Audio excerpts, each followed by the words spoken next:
In the beginning God created the heavens and the earth. Now the earth was formless and empty, darkness was over the surface of the deep, and the Spirit of God was hovering over the waters. And God said, "Let there be light," and there was light. God saw that the light was good, and he separated the light from the darkness.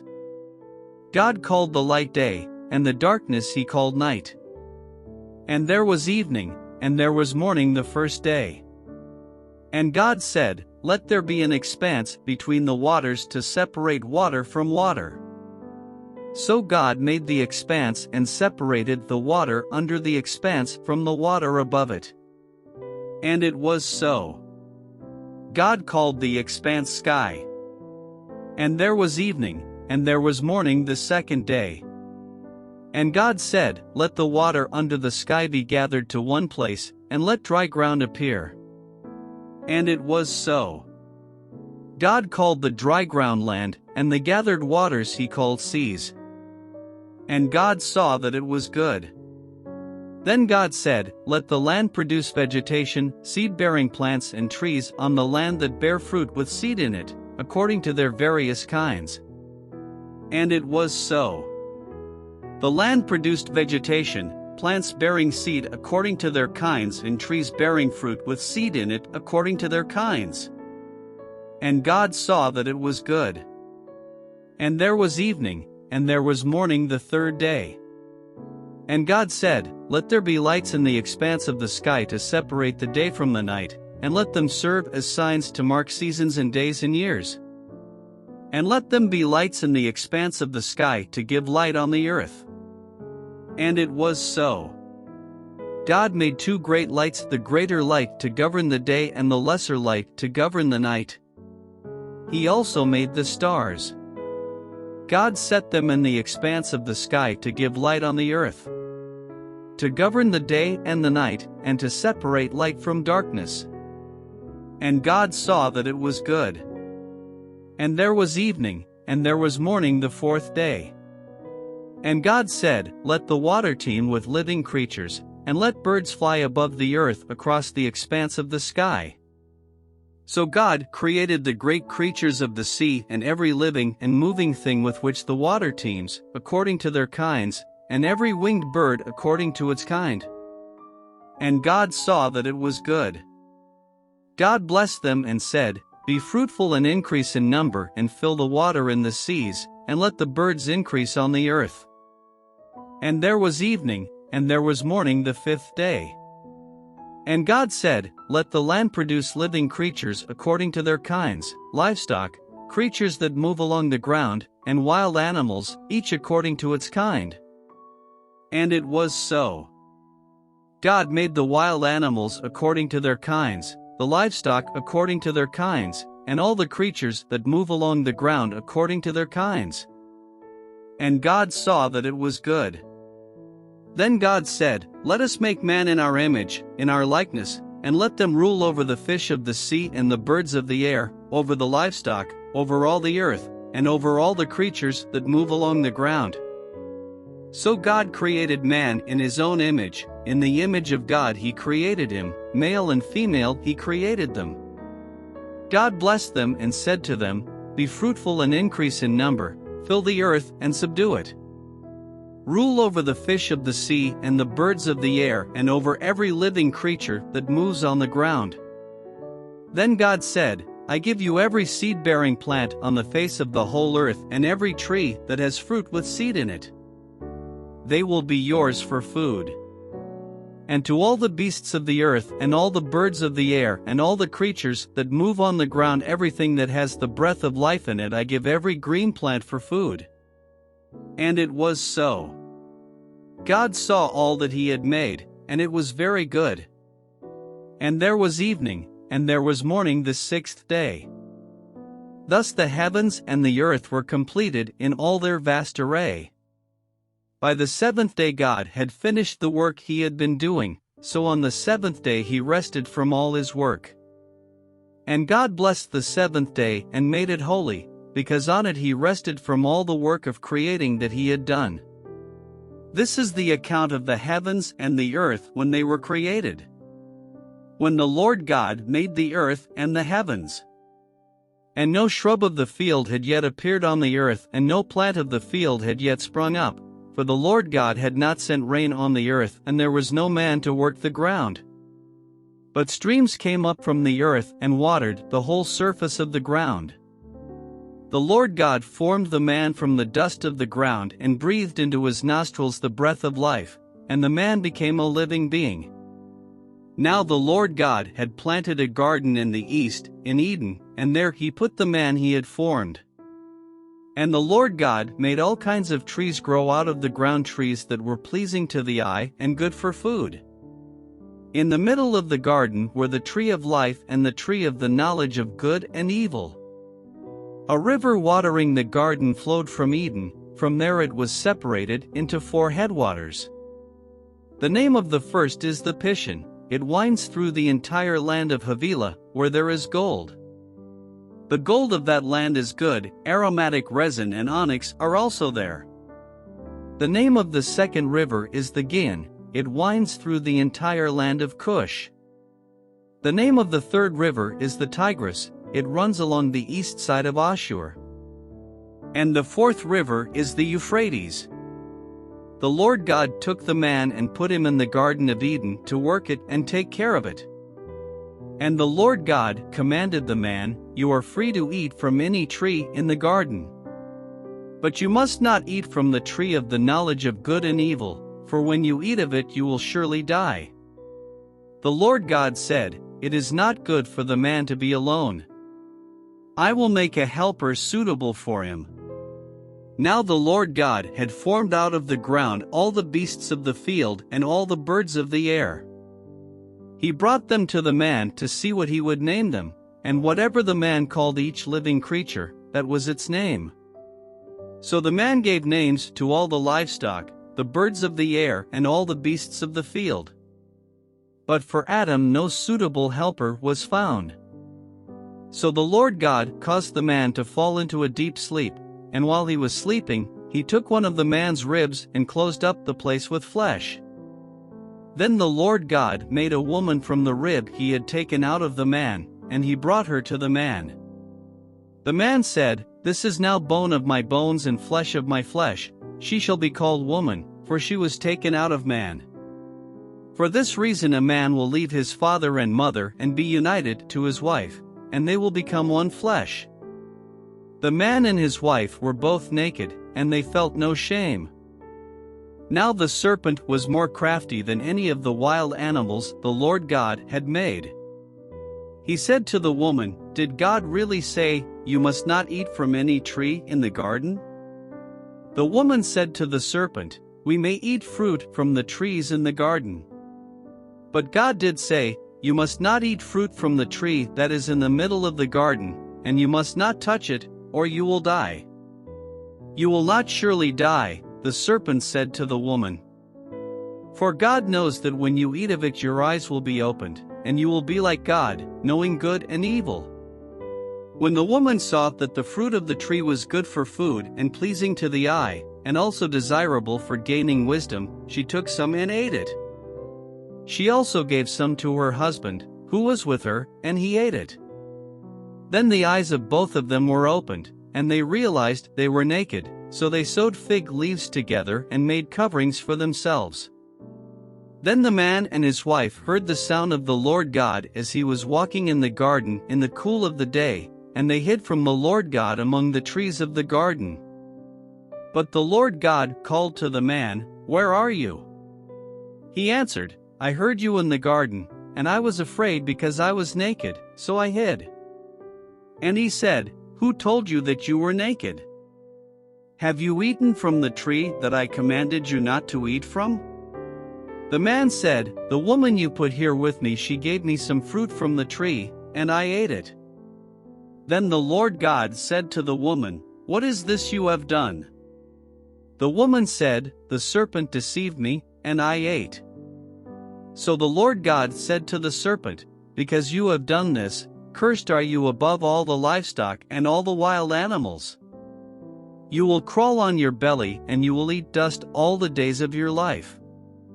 And I will put enmity between you and the woman, and between your offspring and hers, he will crush your head, and you will strike his heel. To the woman he said, I will greatly increase your pains in childbearing, with pain you will give birth to children. Your desire will be for your husband, and he will rule over you. To Adam he said, because you listened to your wife and ate from the tree about which I commanded you, you must not eat of it, cursed is the ground because of you, through painful toil you will eat of it all the days of your life. It will produce thorns and thistles for you, and you will eat the plants of the field. By the sweat of your brow you will eat your food until you return to the ground, since from it you were taken, for dust you are and to dust you will return. Adam named his wife Eve, because she would become the mother of all the living. The Lord God made garments of skin for Adam and his wife and clothed them. And the Lord God said, the man has now become like one of us, knowing good and evil. He must not be allowed to reach out his hand and take also from the tree of life and eat and live forever. So the Lord God banished him from the Garden of Eden to work the ground from which he had been taken. After he drove the man out, he placed on the east side of the Garden of Eden cherubim and a flaming sword flashing back and forth to guard the way to the tree of life. Adam lay with his wife Eve, and she became pregnant and gave birth to Cain. She said, with the help of the Lord I have brought forth a man. Later she gave birth to his brother Abel. Now Abel kept flocks, and Cain worked the soil. In the course of time Cain brought some of the fruits of the soil as an offering to the Lord. But Abel brought fat portions from some of the firstborn of his flock. The Lord looked with favor on Abel and his offering. But on Cain and his offering he did not look with favor. So Cain was very angry, and his face was downcast. Then the Lord said to Cain, why are you angry? Why is your face downcast? If you do what is right, will you not be accepted? But if you do not do what is right, sin is crouching at your door, it desires to have you, but you must master it.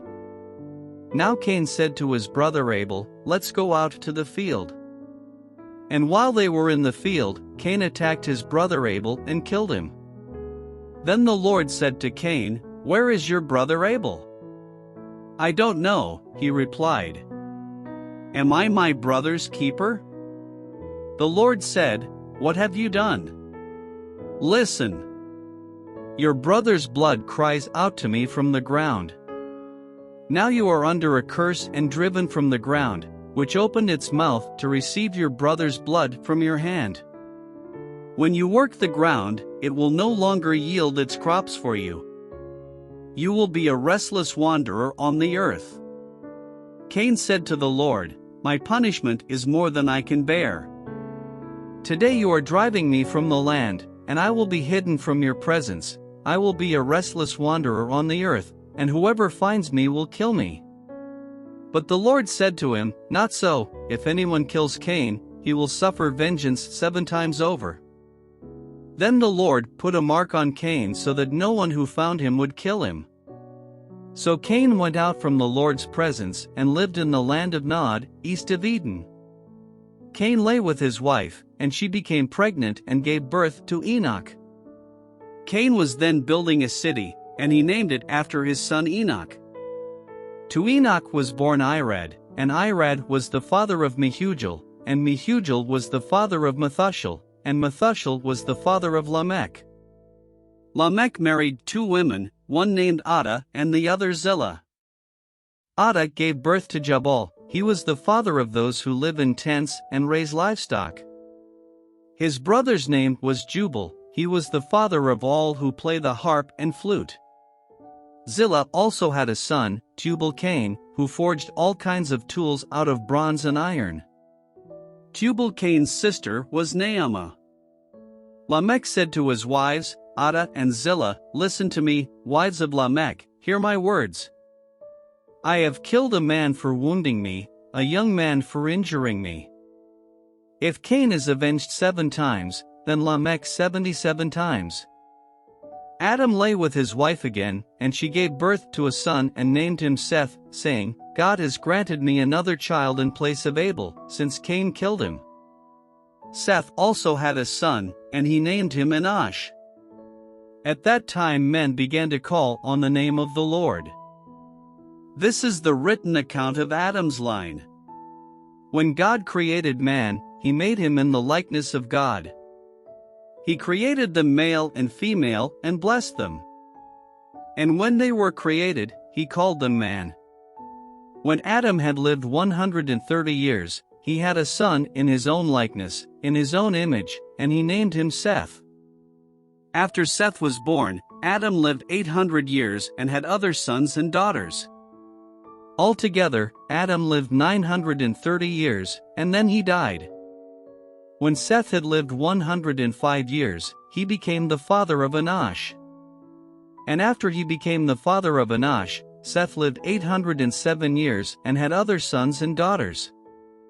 Altogether, Seth lived 912 years, and then he died. When Enosh had lived 90 years, he became the father of Kenan. And after he became the father of Kenan, Enosh lived 815 years and had other sons and daughters. Altogether, Enosh lived 905 years, and then he died. When Kenan had lived 70 years, he became the father of Mahalalel. And after he became the father of Mahalalel, Kenan lived 840 years and had other sons and daughters. Altogether, Kenan lived 910 years, and then he died. When Mahalalel had lived 65 years, he became the father of Jared. And after he became the father of Jared, Mahalalel lived 830 years and had other sons and daughters. Altogether, Mahalalel lived 895 years, and then he died. When Jared had lived 162 years, he became the father of Enoch. And after he became the father of Enoch, Jared lived 800 years and had other sons and daughters. Altogether, Jared lived 962 years, and then he died. When Enoch had lived 65 years, he became the father of Methuselah. And after he became the father of Methuselah, Enoch walked with God 300 years and had other sons and daughters. Altogether, Enoch lived 365 years. Enoch walked with God, then he was no more, because God took him away. When Methuselah had lived 187 years, he became the father of Lamech. And after he became the father of Lamech, Methuselah lived 782 years and had other sons and daughters. Altogether, Methuselah lived 969 years, and then he died. When Lamech had lived 182 years, he had a son. He named him Noah and said, He will comfort us in the labor and painful toil of our hands caused by the ground the Lord has cursed. After Noah was born, Lamech lived 595 years and had other sons and daughters. Altogether, Lamech lived 777 years, and then he died. After Noah was 500 years old, he became the father of Shem, Ham, and Japheth. When men began to increase in number on the earth and daughters were born to them. The sons of God saw that the daughters of men were beautiful, and they married any of them they chose. Then the Lord said, My spirit will not contend with man forever, for he is mortal, his days will be 120 years. The Nephilim were on the earth in those days and also afterward when the sons of God went to the daughters of men and had children by them. They were the heroes of old, men of renown. The Lord saw how great man's wickedness on the earth had become, and that every inclination of the thoughts of his heart was only evil all the time. The Lord was grieved that he had made man on the earth, and his heart was filled with pain. So the Lord said, I will wipe mankind, whom I have created, from the face of the earth, men and animals, and creatures that move along the ground, and birds of the air, for I am grieved that I have made them. But Noah found favor in the eyes of the Lord. This is the account of Noah.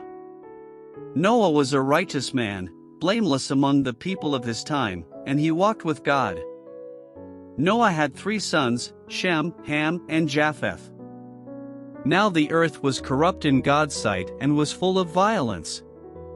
God saw how corrupt the earth had become, for all the people on earth had corrupted their ways. So God said to Noah, I am going to put an end to all people, for the earth is filled with violence because of them. I am surely going to destroy both them and the earth. So make yourself an ark of cypress wood, make rooms in it and coat it with pitch inside and out. This is how you are to build it. The ark is to be 450 feet long, 75 feet wide and 45 feet high. Make a roof for it and finish the ark to within 18 inches of the top. Put a door in the side of the ark and make lower, middle, and upper decks. I am going to bring floodwaters on the earth to destroy all life under the heavens, every creature that has the breath of life in it. Everything on earth will perish. But I will establish my covenant with you, and you will enter the ark, you and your sons and your wife and your sons' wives with you. You are to bring into the ark 2 of all living creatures, male and female, to keep them alive with you. 2 of every kind of bird, of every kind of animal and of every kind of creature that moves along the ground will come to you to be kept alive. You are to take every kind of food that is to be eaten and store it away as food for you and for them. Noah did everything just as God commanded him. The Lord then said to Noah, Go into the ark, you and your whole family, because I have found you righteous in this generation. Take with you 7 of every kind of clean animal, a male and its mate, and 2 of every kind of unclean animal, a male and its mate. And also 7 of every kind of bird, male and female, to keep their various kinds alive throughout the earth. 7 days from now I will send rain on the earth for 40 days and 40 nights, and I will wipe from the face of the earth every living creature I have made. And Noah did all that the Lord commanded him. Noah was 600 years old when the floodwaters came on the earth. And Noah and his sons and his wife and his sons' wives entered the ark to escape the waters of the flood. Pairs of clean and unclean animals, of birds and of all creatures that move along the ground, male and female, came to Noah and entered the ark, as God had commanded Noah. And after the 7 days the floodwaters came on the earth. In the 600th year of Noah's life, on the 17th day of the 2nd month, on that day all the springs of the great deep burst forth, and the floodgates of the heavens were opened. And rain fell on the earth 40 days and 40 nights. On that very day Noah and his sons, Shem, Ham and Japheth, together with his wife and the wives of his 3 sons, entered the ark. They had with them every wild animal according to its kind, all livestock according to their kinds, every creature that moves along the ground according to its kind, and every bird according to its kind, everything with wings. Pairs of all creatures that have the breath of life in them came to Noah and entered the ark. The animals going in were male and female of every living thing, as God had commanded Noah. Then the Lord shut him in. For 40 days the flood kept coming on the earth, and as the waters increased they lifted the ark high above the earth. The waters rose and increased greatly on the earth, and the ark floated on the surface of the water. They rose greatly on the earth, and all the high mountains under the entire heavens were covered. The waters rose and covered the mountains to a depth of more than 20 feet. Every living thing that moved on the earth perished: birds, livestock, wild animals, all the creatures that swarm over the earth, and all mankind. Everything on dry land that had the breath of life in its nostrils died. Every living thing on the face of the earth was wiped out, men and animals and the creatures that move along the ground and the birds of the air were wiped from the earth. Only Noah was left, and those with him in the ark. The waters flooded the earth for 150 days. But God remembered Noah and all the wild animals and the livestock that were with him in the ark, and he sent a wind over the earth, and the waters receded. Now the springs of the deep and the floodgates of the heavens had been closed, and the rain had stopped falling from the sky. The water receded steadily from the earth. At the end of the 150 days, the water had gone down. And on the 17th day of the 7th month, the ark came to rest on the mountains of Ararat. The waters continued to recede until the 10th month, and on the first day of the 10th month the tops of the mountains became visible. After 40 days Noah opened the window he had made in the ark, and sent out a raven, and it kept flying back and forth until the water had dried up from the earth. Then he sent out a dove to see if the water had receded from the surface of the ground. But the dove could find no place to set its feet because there was water over all the surface of the earth, so it returned to Noah in the ark. He reached out his hand and took the dove and brought it back to himself in the ark. He waited 7 more days and again sent out the dove from the ark. When the dove returned to him in the evening, there in its beak was a freshly plucked olive leaf. Then Noah knew that the water had receded from the earth. He waited 7 more days and sent the dove out again, but this time it did not return to him. By the first day of the first month of Noah's 601st year, the water had dried up from the earth. Noah then removed the covering from the ark and saw that the surface of the ground was dry. By the 27th day of the 2nd month the earth was completely dry. Then God said to Noah, "Come out of the ark, you and your wife and your sons and their wives.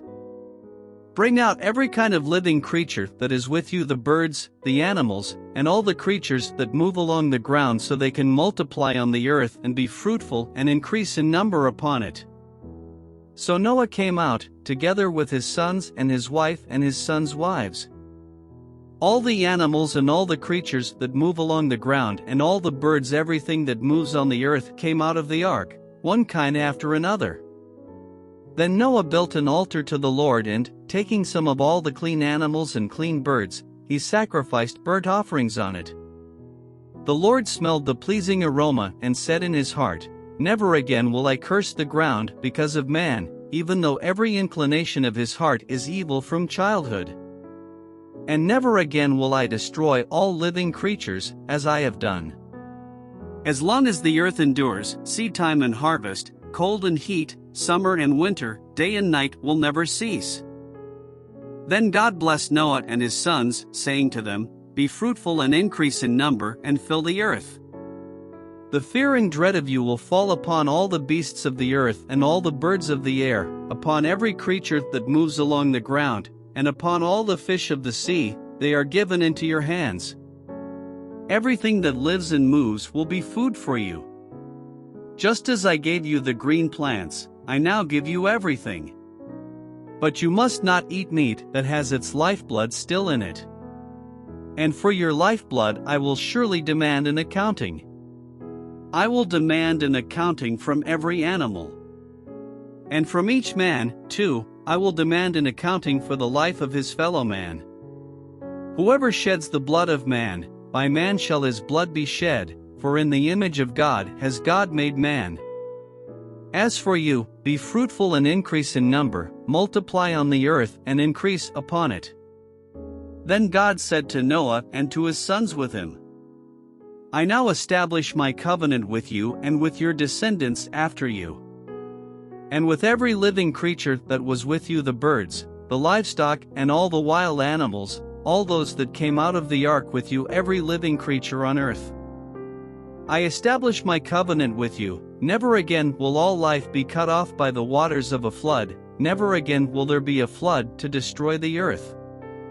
And God said, "This is the sign of the covenant I am making between me and you and every living creature with you, a covenant for all generations to come.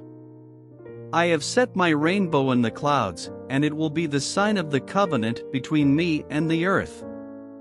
Whenever I bring clouds over the earth and the rainbow appears in the clouds, I will remember my covenant between me and you and all living creatures of every kind. Never again will the waters become a flood to destroy all life. Whenever the rainbow appears in the clouds, I will see it and remember the everlasting covenant between God and all living creatures of every kind on the earth. So God said to Noah, This is the sign of the covenant I have established between me and all life on the earth. The sons of Noah who came out of the ark were Shem, Ham, and Japheth. Ham was the father of Canaan. These were the 3 sons of Noah, and from them came the people who were scattered over the earth. Noah, a man of the soil, proceeded to plant a vineyard. When he drank some of its wine, he became drunk and lay uncovered inside his tent. Ham, the father of Canaan, saw his father's nakedness and told his 2 brothers outside. But Shem and Japheth took a garment and laid it across their shoulders, then they walked in backward and covered their father's nakedness. Their faces were turned the other way so that they would not see their father's nakedness. When Noah awoke from his wine and found out what his youngest son had done to him, he said, Cursed be Canaan. The lowest of slaves will he be to his brothers. He also said, Blessed be the Lord, the God of Shem. May Canaan be the slave of Shem. May God extend the territory of Japheth, may Japheth live in the tents of Shem, and may Canaan be his slave. After the flood Noah lived 350 years. Altogether, Noah lived 950 years, and then he died. This is the account of Shem, Ham, and Japheth, Noah's sons, who themselves had sons after the flood. The sons of Japheth, Gomer, Magog, Madai, Javan, Tubal, Meshech and Teras. The sons of Gomer, Ashkenaz, Riphath, and Togarmah. The sons of Javan, Elisha, Tarshish, the Kittim and the Rodanim. From these the maritime peoples spread out into their territories by their clans within their nations, each with its own language. The sons of Ham, Cush, Mizraim, Put and Canaan. The sons of Cush, Seba, Havilah, Sabta, Ramah, and Sabteka. The sons of Ramah, Sheba and Dedan. Cush was the father of Nimrod, who grew to be a mighty warrior on the earth. He was a mighty hunter before the Lord, that is why it is said, like Nimrod, a mighty hunter before the Lord. The first centers of his kingdom were Babylon, Iraq, Akkad and Calneh, in Shinar. From that land he went to Assyria, where he built Nineveh, Rehoboth Ir, Calah, and Rezin, which is between Nineveh and Calah, that is the great city. Mizraim was the father of the Ludites, Anamites, Leobites, Naphtuhites, Pathrusites, Casluhites, from whom the Philistines came, and Caphtorites.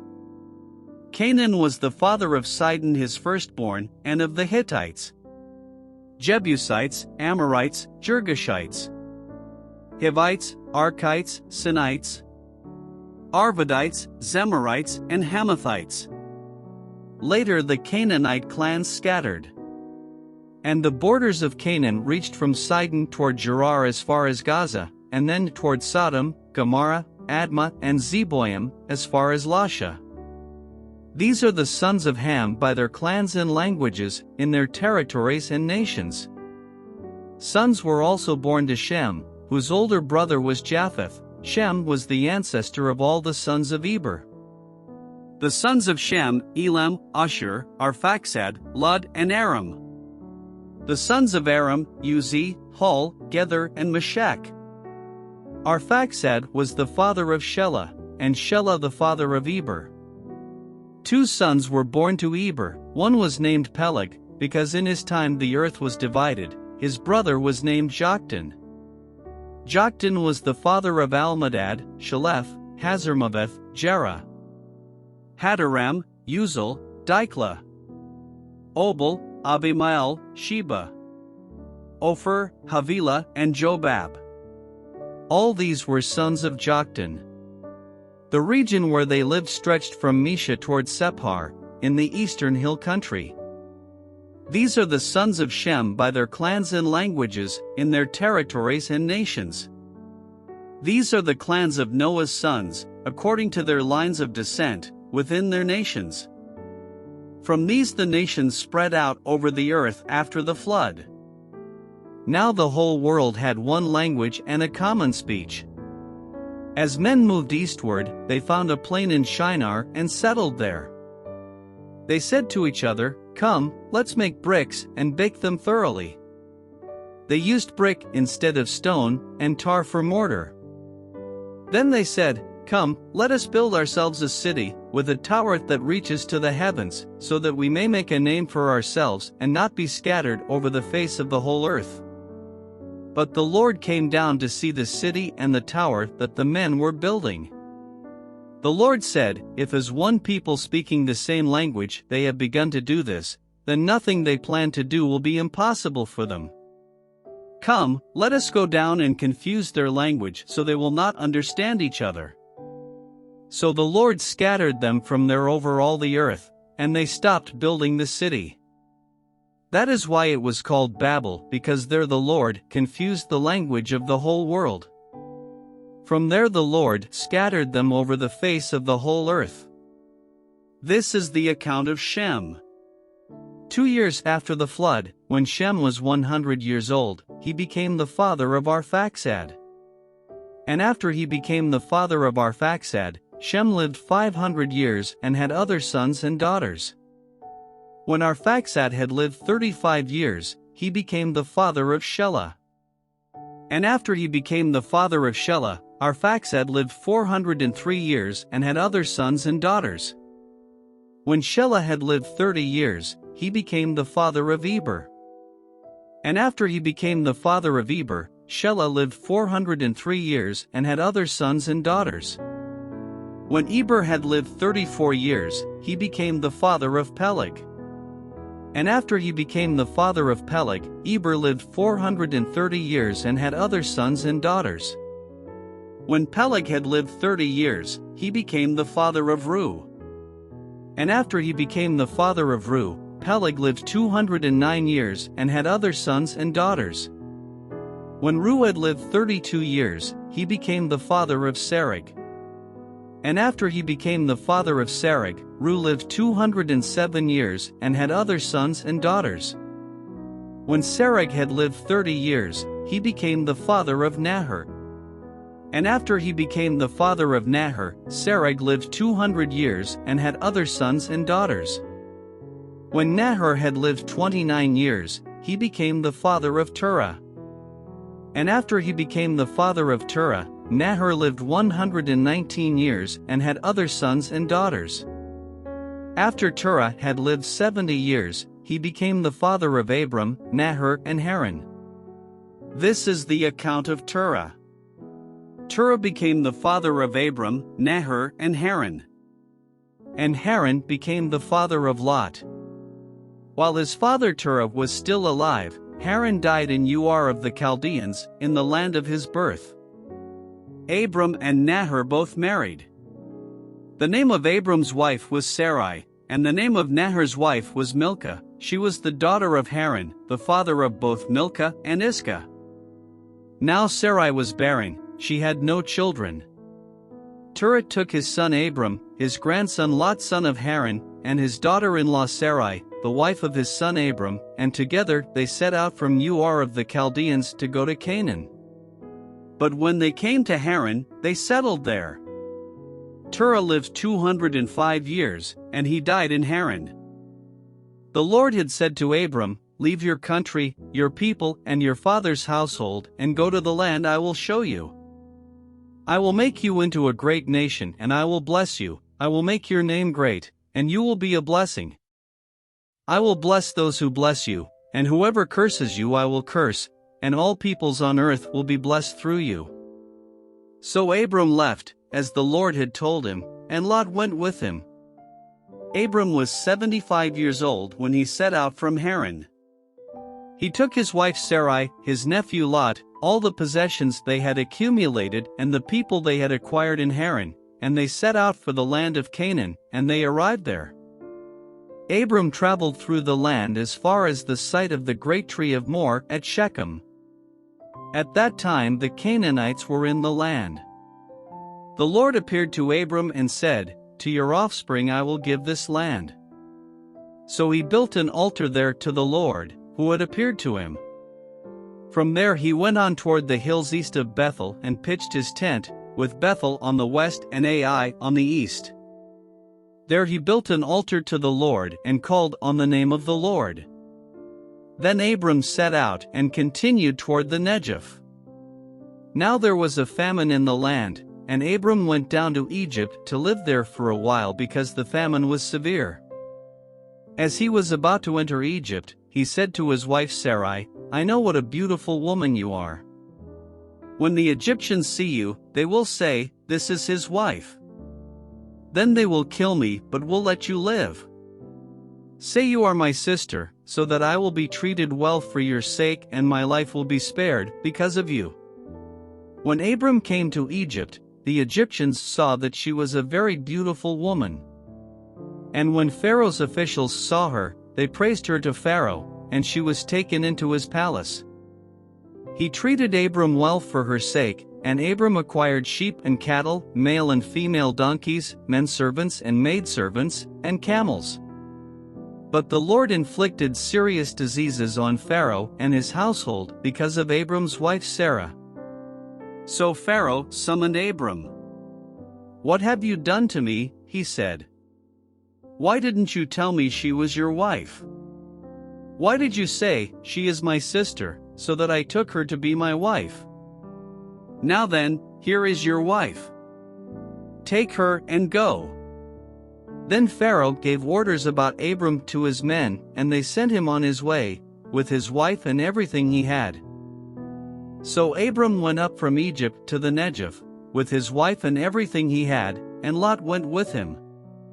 Abram had become very wealthy in livestock and in silver and gold. From the Negev he went from place to place until he came to Bethel, to the place between Bethel and Ai where his tent had been earlier, and where he had first built an altar. There Abram called on the name of the Lord.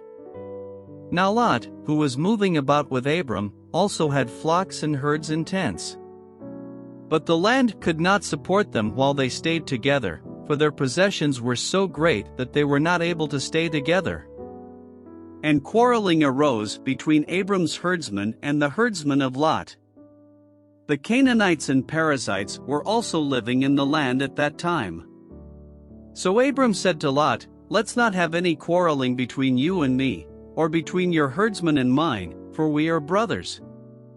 Is not the whole land before you? Let's part company.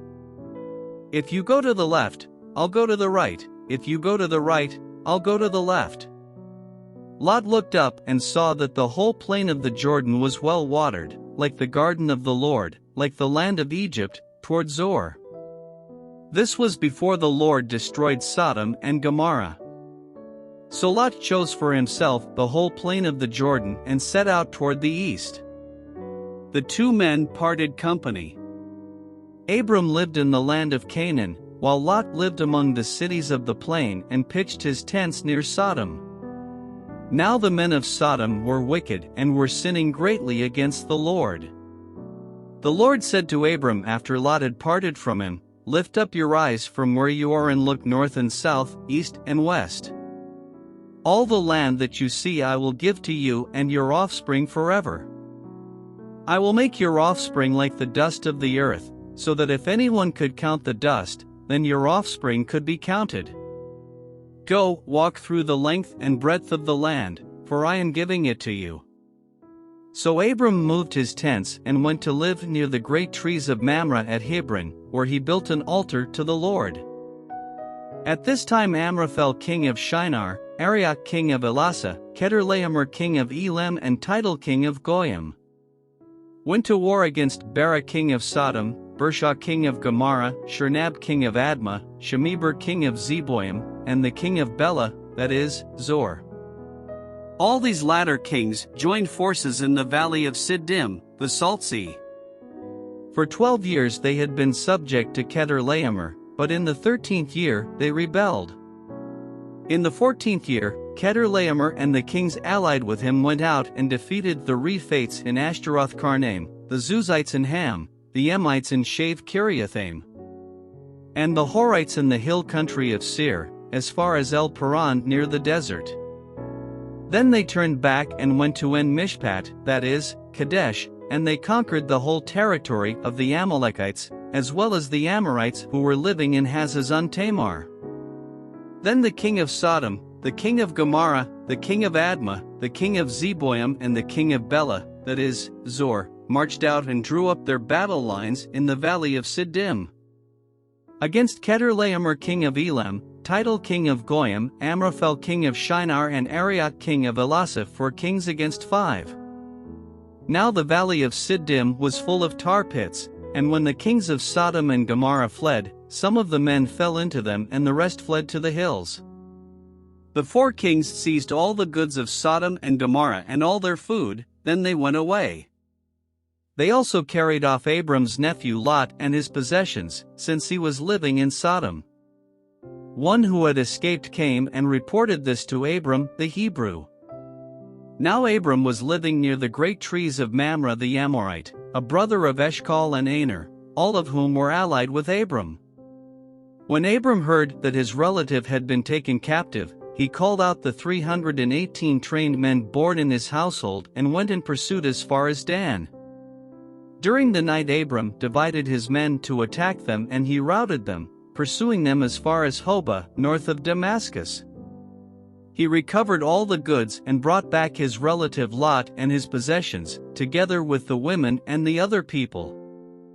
After Abram returned from defeating Kedorlaomer and the kings allied with him, the king of Sodom came out to meet him in the valley of Shave, that is, the king's valley. Then Melchizedek king of Salem brought out bread and wine. He was priest of God Most High. And he blessed Abram, saying, "Blessed be Abram by God Most High, creator of heaven and earth. And blessed be God Most High, who delivered your enemies into your hand." Then Abram gave him 1/10 of everything. The king of Sodom said to Abram, "Give me the people and keep the goods for yourself." But Abram said to the king of Sodom, "I have raised my hand to the Lord, God Most High, creator of heaven and earth, and have taken an oath that I will accept nothing belonging to you, not even a thread or the thong of a sandal, so that you will never be able to say, 'I made Abram rich.' I will accept nothing but what my men have eaten and the share that belongs to the men who went with me to Aner, Eshcol and Mamre. Let them have their share." After this, the word of the Lord came to Abram in a vision, "Do not be afraid, Abram. I am your shield, your very great reward." But Abram said, "O sovereign Lord, what can you give me since I remain childless and the one who will inherit my estate is Eliezer of Damascus?" And Abram said, "You have given me no children, so a servant in my household will be my heir." Then the word of the Lord came to him, "This man will not be your heir, but a son coming from your own body will be your heir." He took him outside and said, "Look up at the heavens and count the stars if indeed you can count them." Then he said to him, "So shall your offspring be." Abram believed the Lord, and he credited it to him as righteousness. He also said to him, "I am the Lord, who brought you out of Ur of the Chaldeans to give you this land to take possession of it." But Abram said, "O sovereign Lord, how can I know that I will gain possession of it?" So the Lord said to him, "Bring me a heifer, a goat and a ram, each 3 years old, along with a dove and a young pigeon." Abram brought all these to him, cut them in 2 and arranged the halves opposite each other. The birds, however, he did not cut in half. Then birds of prey came down on the carcasses, but Abram drove them away. As the sun was setting, Abram fell into a deep sleep, and a thick and dreadful darkness came over him. Then the Lord said to him, "Know for certain that your descendants will be strangers in a country not their own, and they will be enslaved and mistreated 400 years. But I will punish the nation they serve as slaves, and afterward they will come out with great possessions. You, however, will go to your fathers in peace and be buried at a good old age. In the 4th generation your descendants will come back here, for the sin of the Amorites has not yet reached its full measure." When the sun had set and darkness had fallen, a smoking firepot with a blazing torch appeared and passed between the pieces.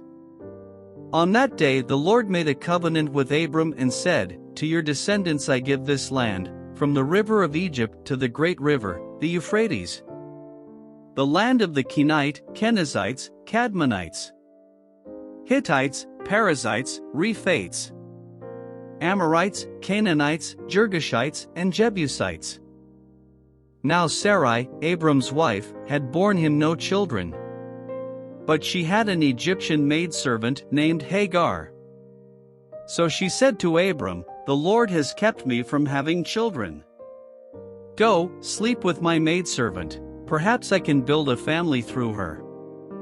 Abram agreed to what Sarai said. So after Abram had been living in Canaan 10 years, Sarai his wife took her Egyptian maidservant Hagar and gave her to her husband to be his wife. He slept with Hagar, and she conceived. When she knew she was pregnant, she began to despise her mistress. Then Sarai said to Abram, "You are responsible for the wrong I am suffering. I put my servant in your arms, and now that she knows she is pregnant, she despises me. May the Lord judge between you and me." "Your servant is in your hands," Abram said. "Do with her whatever you think best." Then Sarai mistreated Hagar, so she fled from her. The angel of the Lord found Hagar near a spring in the desert. It was the spring that is beside the road to Shur. And he said, "Hagar, servant of Sarai, where have you come from, and where are you going?" "I'm running away from my mistress Sarai," she answered. Then the angel of the Lord told her, "Go back to your mistress and submit to her." The angel added, "I will so increase your descendants that they will be too numerous to count." The angel of the Lord also said to her, "You are now with child and you will have a son. You shall name him Ishmael, for the Lord has heard of your misery. He will be a wild donkey of a man, his hand will be against everyone and everyone's hand against him, and he will live in hostility toward all his brothers." She gave this name to the Lord who spoke to her, "You are the God who sees me," for she said, "I have now seen the one who sees me." That is why the well was called Bir Lahai Roi. It is still there, between Kadesh and Bered. So Hagar bore Abram a son, and Abram gave the name Ishmael to the son she had born. Abram was 86 years old when Hagar bore him Ishmael. When Abram was 99 years old, the Lord appeared to him and said, "I am God Almighty, walk before me and be blameless. I will confirm my covenant between me and you and will greatly increase your numbers." Abram fell face down, and God said to him, "As for me, this is my covenant with you, you will be the father of many nations. No longer will you be called Abram, your name will be Abraham, for I have made you a father of many nations. I will make you very fruitful, I will make nations of you, and kings will come from you. I will establish my covenant as an everlasting covenant between me and you and your descendants after you for the generations to come, to be your God and the God of your descendants after you. The whole land of Canaan, where you are now an alien, I will give as an everlasting possession to you and your descendants after you, and I will be their God." Then God said to Abraham, "As for you, you must keep my covenant, you and your descendants after you for the generations to come. This is my covenant with you and your descendants after you, the covenant you are to keep, every male among you shall be circumcised. You are to undergo circumcision, and it will be the sign of the covenant between me and you. For the generations to come every male among you who is 8 days old must be circumcised, including those born in your household or bought with money from a foreigner, those who are not your offspring. Whether born in your household or bought with your money, they must be circumcised. My covenant in your flesh is to be an everlasting covenant. Any uncircumcised male, who has not been circumcised in the flesh, will be cut off from his people, he has broken my covenant." God also said to Abraham, "As for Sarai your wife, you are no longer to call her Sarai, her name will be Sarah. I will bless her and will surely give you a son by her.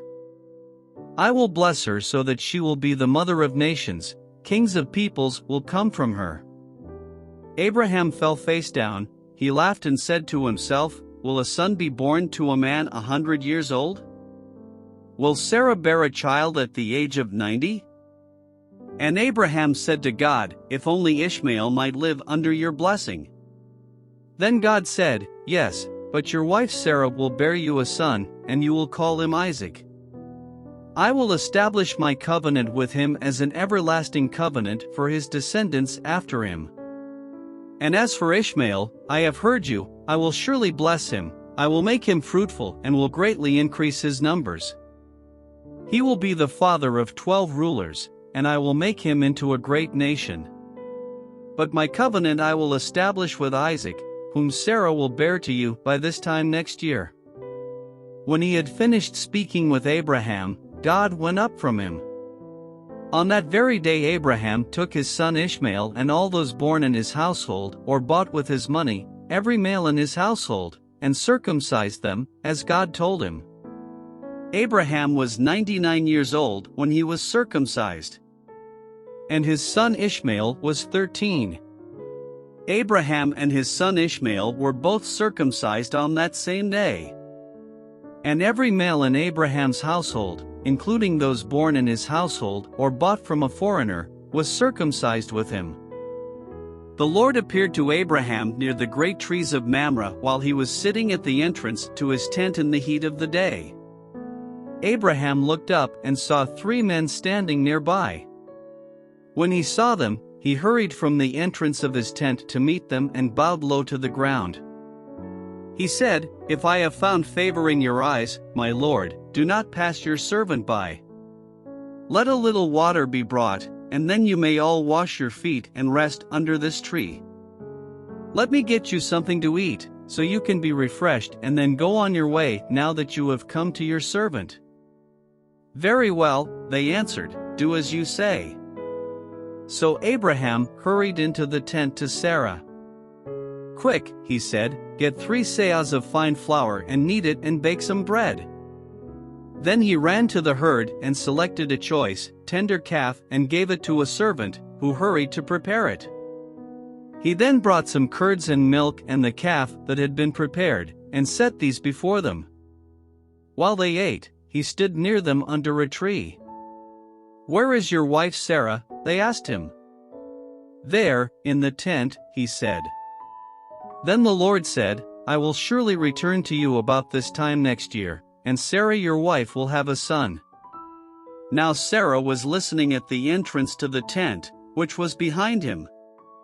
Abraham and Sarah were already old and well advanced in years, and Sarah was past the age of childbearing. So Sarah laughed to herself as she thought, "After I am worn out and my master is old, will I now have this pleasure?" Then the Lord said to Abraham, "Why did Sarah laugh and say, 'Will I really have a child, now that I am old?' Is anything too hard for the Lord? I will return to you at the appointed time next year and Sarah will have a son." Sarah was afraid, so she lied and said, "I did not laugh." But he said, "Yes, you did laugh." When the men got up to leave, they looked down toward Sodom, and Abraham walked along with them to see them on their way. Then the Lord said, "Shall I hide from Abraham what I am about to do? Abraham will surely become a great and powerful nation, and all nations on earth will be blessed through him. For I have chosen him, so that he will direct his children and his household after him to keep the way of the Lord by doing what is right and just, so that the Lord will bring about for Abraham what he has promised him." Then the Lord said, "The outcry against Sodom and Gomorrah is so great and their sin so grievous, that I will go down and see if what they have done is as bad as the outcry that has reached me. If not, I will know." The men turned away and went toward Sodom, but Abraham remained standing before the Lord. Then Abraham approached him and said, "Will you sweep away the righteous with the wicked? What if there are 50 righteous people in the city? Will you really sweep it away and not spare the place for the sake of the 50 righteous people in it? Far be it from you to do such a thing, to kill the righteous with the wicked, treating the righteous and the wicked alike. Far be it from you. Will not the judge of all the earth do right? The Lord said, if I find 50 righteous people in the city of Sodom, I will spare the whole place for their sake. Then Abraham spoke up again, now that I have been so bold as to speak to the Lord, though I am nothing but dust and ashes. What if the number of the righteous is 5 less than 50? Will you destroy the whole city because of 5 people? If I find 45 there, he said, I will not destroy it. Once again he spoke to him, what if only 40 are found there? He said, for the sake of 40, I will not do it. Then he said, may the Lord not be angry, but let me speak. What if only 30 can be found there? He answered, I will not do it if I find 30 there. Abraham said, now that I have been so bold as to speak to the Lord, what if only 20 can be found there? He said, for the sake of 20, I will not destroy it. Then he said, may the Lord not be angry, but let me speak just once more. What if only 10 can be found there? He answered, for the sake of 10, I will not destroy it. When the Lord had finished speaking with Abraham, he left, and Abraham returned home. The 2 angels arrived at Sodom in the evening, and Lot was sitting in the gateway of the city. When he saw them, he got up to meet them and bowed down with his face to the ground. My lords, he said, please turn aside to your servant's house. You can wash your feet and spend the night and then go on your way early in the morning. No, they answered, we will spend the night in the square. But he insisted so strongly that they did go with him and entered his house. He prepared a meal for them, baking bread without yeast, and they ate. Before they had gone to bed, all the men from every part of the city of Sodom, both young and old, surrounded the house. They called to Lot, where are the men who came to you tonight? Bring them out to us so that we can have sex with them. Lot went outside to meet them and shut the door behind him. And said, no, my friends. Don't do this wicked thing. Look, I have 2 daughters who have never slept with a man. Let me bring them out to you, and you can do what you like with them. But don't do anything to these men, for they have come under the protection of my roof. Get out of our way, they replied. And they said, this fellow came here as an alien, and now he wants to play the judge. We'll treat you worse than them. They kept bringing pressure on Lot and moved forward to break down the door. But the men inside reached out and pulled Lot back into the house and shut the door. Then they struck the men who were at the door of the house, young and old, with blindness so that they could not find the door. The 2 men said to Lot, do you have anyone else here, sons-in-law, sons or daughters, or anyone else in the city who belongs to you? Get them out of here. Because we are going to destroy this place. The outcry to the Lord against its people is so great that he has sent us to destroy it. So Lot went out and spoke to his sons-in-law, who were pledged to marry his daughters. He said, hurry and get out of this place, because the Lord is about to destroy the city. But his sons-in-law thought he was joking. With the coming of dawn, the angels urged Lot, saying, hurry. Take your wife and your 2 daughters who are here, or you will be swept away when the city is punished. When he hesitated, the men grasped his hand and the hands of his wife and of his 2 daughters and led them safely out of the city, for the Lord was merciful to them. As soon as they had brought them out, one of them said, flee for your lives. Don't look back, and don't stop anywhere in the plain. Flee to the mountains, or you will be swept away. But Lot said to them, no, my lords, please. Your servant has found favor in your eyes, and you have shown great kindness to me in sparing my life. But I can't flee to the mountains, this disaster will overtake me, and I'll die. Look, here is a town near enough to run to, and it is small. Let me flee to it. It is very small, isn't it? Then my life will be spared." He said to him, "Very well, I will grant this request too. I will not overthrow the town you speak of. But flee there quickly, because I cannot do anything until you reach it." That is why the town was called Zor. By the time Lot reached Zor, the sun had risen over the land. Then the Lord rained down burning sulfur on Sodom and Gomorrah from the Lord out of the heavens. Thus he overthrew those cities and the entire plain, including all those living in the cities and also the vegetation in the land. But Lot's wife looked back, and she became a pillar of salt. Early the next morning Abraham got up and returned to the place where he had stood before the Lord. He looked down toward Sodom and Gomorrah, toward all the land of the plain, and he saw dense smoke rising from the land, like smoke from a furnace. So when God destroyed the cities of the plain, he remembered Abraham, and he brought Lot out of the catastrophe that overthrew the cities where Lot had lived. Lot and his 2 daughters left Zor and settled in the mountains, for he was afraid to stay in Zor. He and his 2 daughters lived in a cave. One day the older daughter said to the younger, "Our father is old, and there is no man around here to lie with us, as is the custom all over the earth. Let's get our father to drink wine and then lie with him and preserve our family line through our father."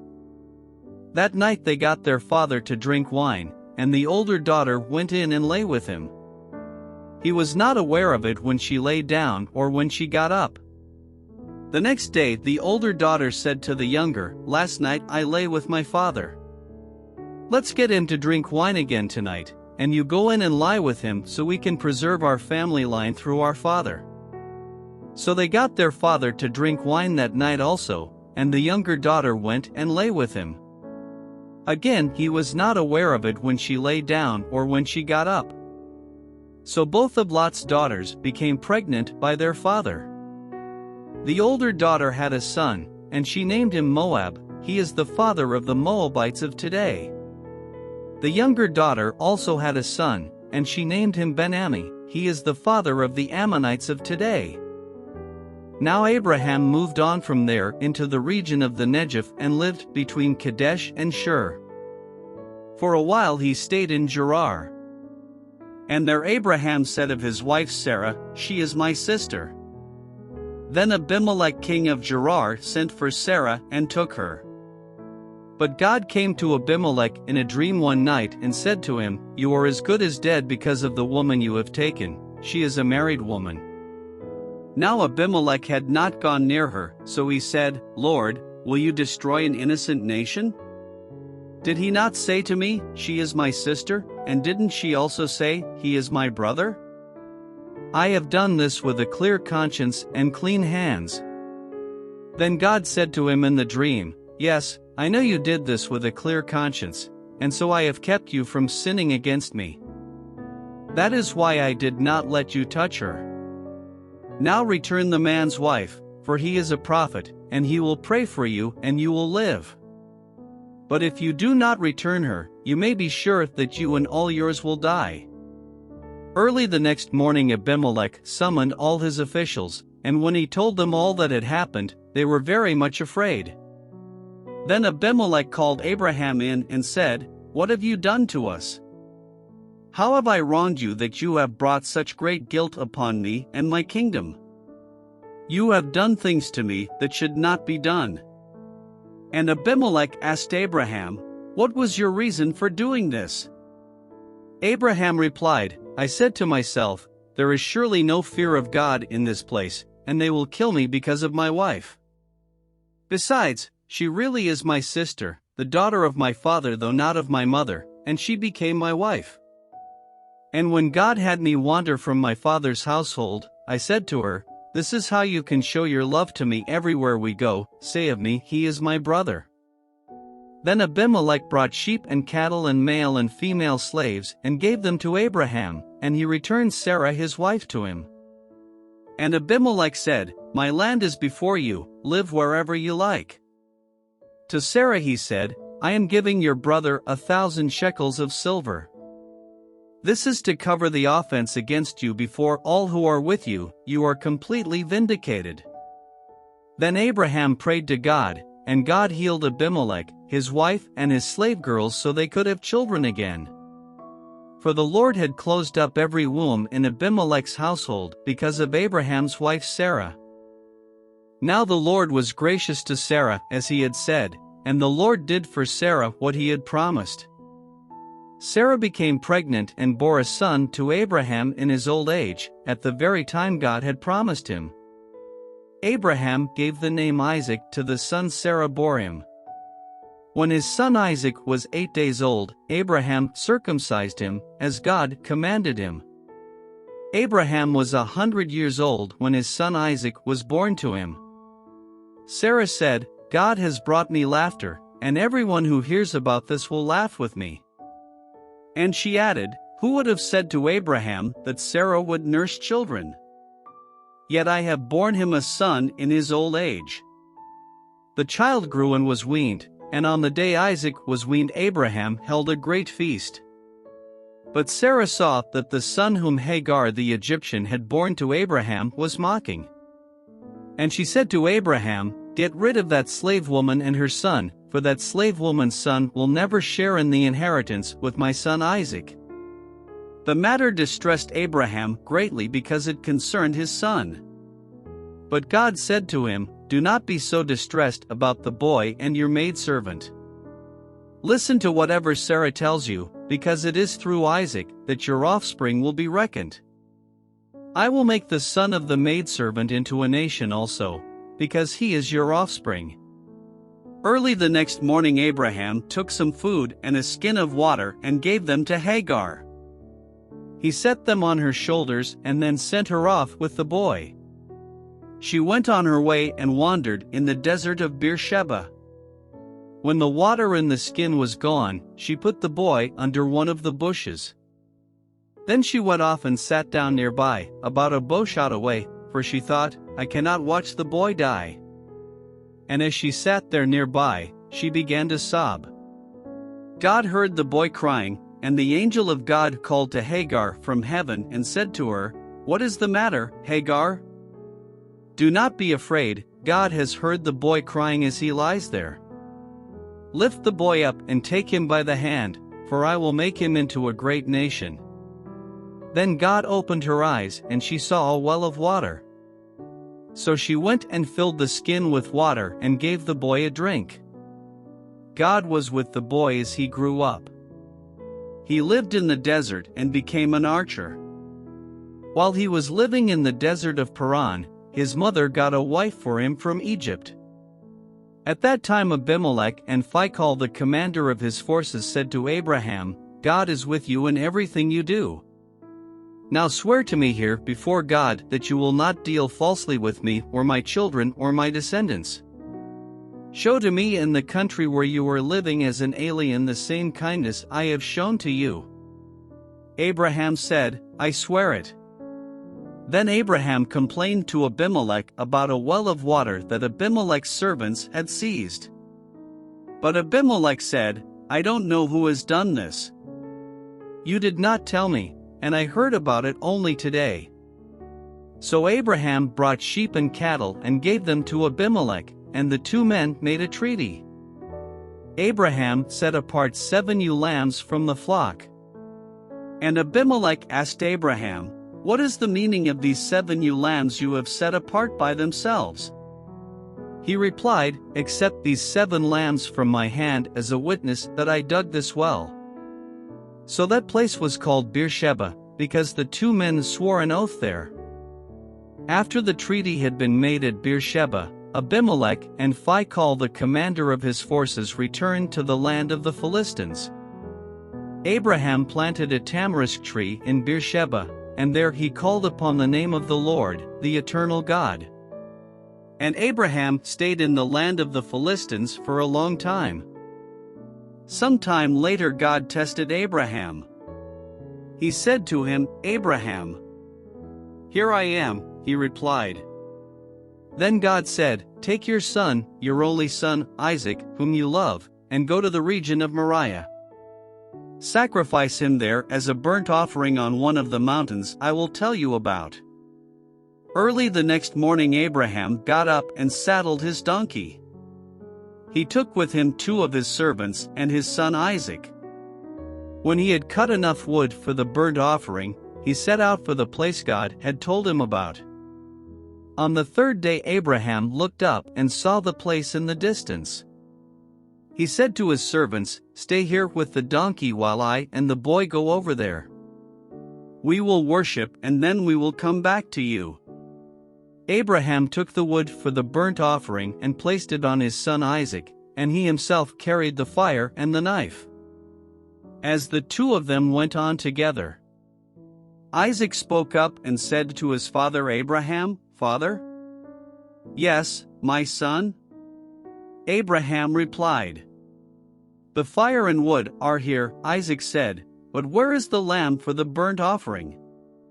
Abraham answered, "God himself will provide the lamb for the burnt offering, my son." And the 2 of them went on together. When they reached the place God had told him about, Abraham built an altar there and arranged the wood on it. He bound his son Isaac and laid him on the altar, on top of the wood. Then he reached out his hand and took the knife to slay his son. But the angel of the Lord called out to him from heaven, "Abraham! Abraham!" "Here I am," he replied. "Do not lay a hand on the boy," he said. "Do not do anything to him. Now I know that you fear God, because you have not withheld from me your son, your only son." Abraham looked up, and there in a thicket he saw a ram caught by its horns. He went over and took the ram and sacrificed it as a burnt offering instead of his son. So Abraham called that place "The Lord will provide." And to this day it is said, "On the mountain of the Lord it will be provided."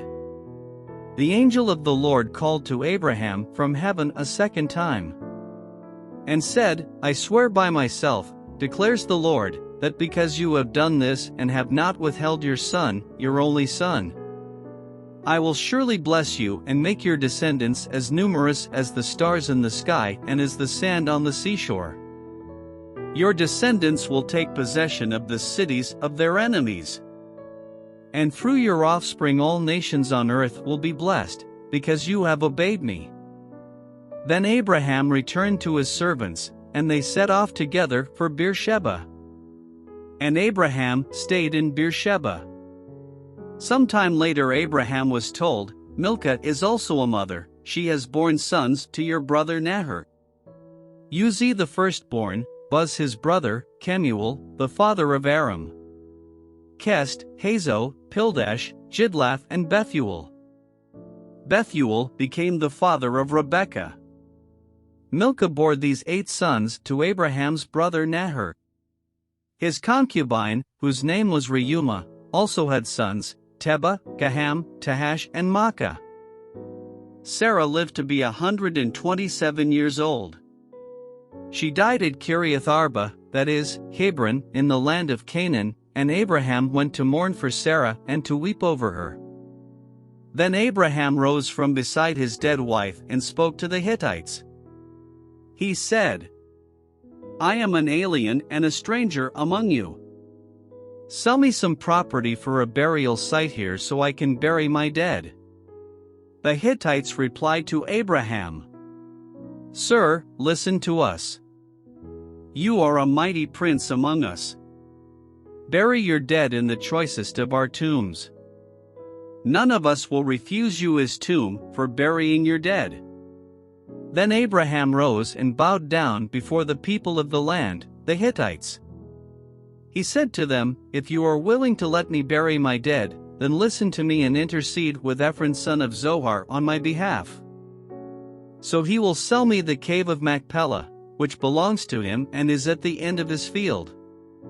Ask him to sell it to me for the full price as a burial site among you." Ephron the Hittite was sitting among his people, and he replied to Abraham in the hearing of all the Hittites who had come to the gate of his city. "No, my lord," he said. "Listen to me, I give you the field, and I give you the cave that is in it. I give it to you in the presence of my people. Bury your dead." Again Abraham bowed down before the people of the land. And he said to Ephron in their hearing, "Listen to me, if you will. I will pay the price of the field. Accept it from me so I can bury my dead there." Ephron answered Abraham, "Listen to me, my lord, the land is worth 400 shekels of silver, but what is that between me and you? Bury your dead." Abraham agreed to Ephron's terms and weighed out for him the price he had named in the hearing of the Hittites, 400 shekels of silver, according to the weight current among the merchants. So Ephron's field in Machpelah near Mamre, both the field and the cave in it, and all the trees within the borders of the field was deeded to Abraham as his property in the presence of all the Hittites who had come to the gate of the city. Afterward Abraham buried his wife Sarah in the cave in the field of Machpelah near Mamre, which is at Hebron, in the land of Canaan. So the field and the cave in it were deeded to Abraham by the Hittites as a burial site. Abraham was now old and well advanced in years, and the Lord had blessed him in every way. He said to the chief servant in his household, the one in charge of all that he had, "Put your hand under my thigh. I want you to swear by the Lord, the God of heaven and the God of earth, that you will not get a wife for my son from the daughters of the Canaanites, among whom I am living, but will go to my country and my own relatives and get a wife for my son Isaac." The servant asked him, "What if the woman is unwilling to come back with me to this land? Shall I then take your son back to the country you came from?" "Make sure that you do not take my son back there," Abraham said. "The Lord, the God of heaven, who brought me out of my father's household and my native land, and who spoke to me and promised me on oath, saying, 'To your offspring I will give this land,' he will send his angel before you so that you can get a wife for my son from there. If the woman is unwilling to come back with you, then you will be released from this oath of mine. Only do not take my son back there." So the servant put his hand under the thigh of his master Abraham and swore an oath to him concerning this matter. Then the servant took 10 of his master's camels and left, taking with him all kinds of good things from his master. He set out for Aram Naharaim and made his way to the town of Nahor. He had the camels kneel down near the well outside the town. It was toward evening, the time the women go out to draw water. Then he prayed, "O Lord, God of my master Abraham, give me success today, and show kindness to my master Abraham. See, I am standing beside this spring, and the daughters of the townspeople are coming out to draw water. May it be that when I say to a girl, 'Please let down your jar that I may have a drink,' and she says, 'Drink, and I'll water your camels too,' let her be the one you have chosen for your servant Isaac. By this I will know that you have shown kindness to my master." Before he had finished praying, Rebekah came out with her jar on her shoulder. She was the daughter of Bethuel son of Milcah, who was the wife of Abraham's brother Nahor. The girl was very beautiful, a virgin, no man had ever lain with her. She went down to the spring, filled her jar and came up again. The servant hurried to meet her and said, "Please give me a little water from your jar." "Drink, my lord," she said, and quickly lowered the jar to her hands and gave him a drink. After she had given him a drink, she said, "I'll draw water for your camels too, until they have finished drinking." So she quickly emptied her jar into the trough, ran back to the well to draw more water, and drew enough for all his camels. Without saying a word, the man watched her closely to learn whether or not the Lord had made his journey successful. When the camels had finished drinking, the man took out a gold nose ring weighing a beka and 2 gold bracelets weighing 10 shekels. Then he asked, "Whose daughter are you? Please tell me, is there room in your father's house for us to spend the night?" She answered him, I am the daughter of Bethuel, the son that Milcah bore to Nahor. And she added, We have plenty of straw and fodder, as well as room for you to spend the night. Then the man bowed down and worshipped the Lord, saying, Praise be to the Lord, the God of my master Abraham, who has not abandoned his kindness and faithfulness to my master. As for me, the Lord has led me on the journey to the house of my master's relatives. The girl ran and told her mother's household about these things. Now Rebekah had a brother named Laban, and he hurried out to the man at the spring. As soon as he had seen the nose ring and the bracelets on his sister's arms, and had heard Rebekah tell what the man said to her, he went out to the man and found him standing by the camels near the spring. Come, you who are blessed by the Lord, he said. Why are you standing out here? I have prepared the house and a place for the camels. So the man went to the house, and the camels were unloaded. Straw and fodder were brought for the camels, and water for him and his men to wash their feet. Then food was set before him, but he said, I will not eat until I have told you what I have to say. Then tell us, Laban said. So he said, I am Abraham's servant. The Lord has blessed my master abundantly, and he has become wealthy. He has given him sheep and cattle, silver and gold, menservants and maidservants, and camels and donkeys. My master's wife Sarah has borne him a son in her old age, and he has given him everything he owns. And my master made me swear an oath, and said, You must not get a wife for my son from the daughters of the Canaanites, in whose land I live. But go to my father's family and to my own clan, and get a wife for my son. Then I asked my master, What if the woman will not come back with me? He replied, The Lord, before whom I have walked, will send his angel with you and make your journey a success, so that you can get a wife for my son from my own clan and from my father's family. Then, when you go to my clan, you will be released from my oath. Even if they refuse to give her to you, you will be released from my oath. When I came to the spring today, I said, O Lord, God of my master Abraham, if you will, please grant success to the journey on which I have come. See, I am standing beside this spring. If a maiden comes out to draw water and I say to her, Please let me drink a little water from your jar. And if she says to me, Drink, and I'll draw water for your camels too, let her be the one the Lord has chosen for my master's son. Before I finished praying in my heart, Rebekah came out, with her jar on her shoulder. She went down to the spring and drew water, and I said to her, Please give me a drink. She quickly lowered her jar from her shoulder and said, Drink, and I'll water your camels too. So I drank, and she watered the camels also. I asked her, Whose daughter are you? She said, The daughter of Bethuel son of Nahor, whom Milcah bore to him. Then I put the ring in her nose and the bracelets on her arms. And I bowed down and worshipped the Lord. I praised the Lord, the God of my master Abraham, who had led me on the right road to get the granddaughter of my master's brother for his son. Now if you will show kindness and faithfulness to my master, tell me, and if not, tell me, so I may know which way to turn. Laban and Bethuel answered, This is from the Lord. We can say nothing to you one way or the other. Here is Rebekah, take her and go, and let her become the wife of your master's son, as the Lord has directed. When Abraham's servant heard what they said, he bowed down to the ground before the Lord. Then the servant brought out gold and silver jewelry and articles of clothing and gave them to Rebekah. He also gave costly gifts to her brother and to her mother. Then he and the men who were with him ate and drank and spent the night there. When they got up the next morning, he said, Send me on my way to my master.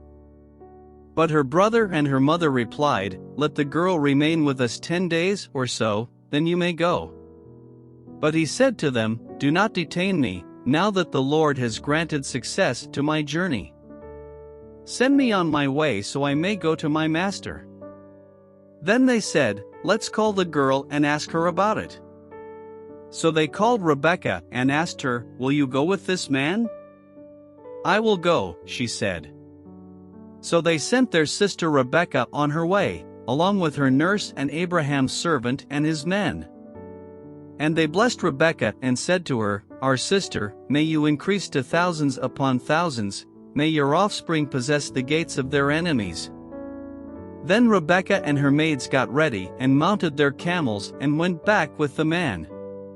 So the servant took Rebekah and left. Now Isaac had come from Beer Lahai Roi, for he was living in the Negev. He went out to the field one evening to meditate, and as he looked up, he saw camels approaching. Rebekah also looked up and saw Isaac. She got down from her camel and asked the servant, "Who is that man in the field coming to meet us?" "He is my master," the servant answered. So she took her veil and covered herself. Then the servant told Isaac all he had done. Isaac brought her into the tent of his mother Sarah, and he married Rebekah. So she became his wife, and he loved her, and Isaac was comforted after his mother's death. Abraham took another wife, whose name was Keturah. She bore him Zimran, Jokshan, Medan, Midian, Ishbak, and Shua. Jokshan was the father of Sheba and Dedan. The descendants of Dedan were the Asherites, the Letushites, and the Lumites. The sons of Midian were Ephah, Epher, Hanok, Abida, and Eldah. All these were descendants of Keturah. Abraham left everything he owned to Isaac. But while he was still living, he gave gifts to the sons of his concubines and sent them away from his son Isaac to the land of the east. Altogether, Abraham lived 175 years. Then Abraham breathed his last and died at a good old age, an old man and full of years, and he was gathered to his people. His sons Isaac and Ishmael buried him in the cave of Machpelah near Mamre, in the field of Ephron son of Zohar the Hittite. The field Abraham had bought from the Hittites. There Abraham was buried with his wife Sarah. After Abraham's death, God blessed his son Isaac, who then lived near Beer Lahai Roi. This is the account of Abraham's son Ishmael, whom Sarah's maidservant, Hagar the Egyptian, bore to Abraham. These are the names of the sons of Ishmael, listed in the order of their birth: Nebaioth the firstborn of Ishmael, Kedar, Adbeel, Mibsam, Mishma, Duma, Massa, Hadad, Tema, Jetur, Naphish, and Kedema. These were the sons of Ishmael, and these are the names of the 12 tribal rulers according to their settlements and camps. Altogether, Ishmael lived 137 years. He breathed his last and died, and he was gathered to his people. His descendants settled in the area from Havilah to Shur, near the border of Egypt, as you go toward Ashur. And they lived in hostility toward all their brothers. This is the account of Abraham's son Isaac. Abraham became the father of Isaac. And Isaac was 40 years old when he married Rebekah daughter of Bethuel the Aramean from Paddan Aram and sister of Laban the Aramean. Isaac prayed to the Lord on behalf of his wife, because she was barren. The Lord answered his prayer, and his wife Rebekah became pregnant. The babies jostled each other within her, and she said, "Why is this happening to me?" So she went to inquire of the Lord. The Lord said to her, "2 nations are in your womb, and 2 peoples from within you will be separated. One people will be stronger than the other, and the older will serve the younger." When the time came for her to give birth, there were twin boys in her womb. The first to come out was red, and his whole body was like a hairy garment, so they named him Esau. After this, his brother came out, with his hand grasping Esau's heel, so he was named Jacob. Isaac was 60 years old when Rebekah gave birth to them. The boys grew up, and Esau became a skillful hunter, a man of the open country, while Jacob was a quiet man, staying among the tents. Isaac, who had a taste for wild game, loved Esau, but Rebekah loved Jacob. Once when Jacob was cooking some stew, Esau came in from the open country, famished. He said to Jacob, "Quick, let me have some of that red stew. I'm famished." That is why he was also called Edom. Jacob replied, "First sell me your birthright." "Look, I am about to die," Esau said. "What good is the birthright to me?" But Jacob said, "Swear to me first." So he swore an oath to him, selling his birthright to Jacob. Then Jacob gave Esau some bread and some lentil stew. He ate and drank, and then got up and left. So Esau despised his birthright. Now there was a famine in the land besides the earlier famine of Abraham's time, and Isaac went to Abimelech king of the Philistines in Gerar. The Lord appeared to Isaac and said, "Do not go down to Egypt, live in the land where I tell you to live. Stay in this land for a while, and I will be with you and will bless you. For to you and your descendants I will give all these lands and will confirm the oath I swore to your father Abraham. I will make your descendants as numerous as the stars in the sky and will give them all these lands, and through your offspring all nations on earth will be blessed. Because Abraham obeyed me and kept my requirements, my commands, my decrees and my laws." So Isaac stayed in Gerar. When the men of that place asked him about his wife, he said, "She is my sister," because he was afraid to say, "She is my wife." He thought, "The men of this place might kill me on account of Rebekah, because she is beautiful." When Isaac had been there a long time, Abimelech king of the Philistines looked down from a window and saw Isaac caressing his wife Rebekah. So Abimelech summoned Isaac and said, "She is really your wife. Why did you say, 'She is my sister'?" Isaac answered him, "Because I thought I might lose my life on account of her." Then Abimelech said, "What is this you have done to us? One of the men might well have slept with your wife, and you would have brought guilt upon us." So Abimelech gave orders to all the people, "Anyone who molests this man or his wife shall surely be put to death." Isaac planted crops in that land and the same year reaped 100-fold, because the Lord blessed him. The man became rich, and his wealth continued to grow until he became very wealthy. He had so many flocks and herds and servants that the Philistines envied him. So all the wells that his father's servants had dug in the time of his father Abraham, the Philistines stopped up, filling them with earth.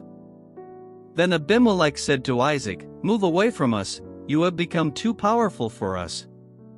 So Isaac moved away from there and encamped in the valley of Gerar and settled there. Isaac reopened the wells that had been dug in the time of his father Abraham, which the Philistines had stopped up after Abraham died, and he gave them the same names his father had given them. Isaac's servants dug in the valley and discovered a well of fresh water there.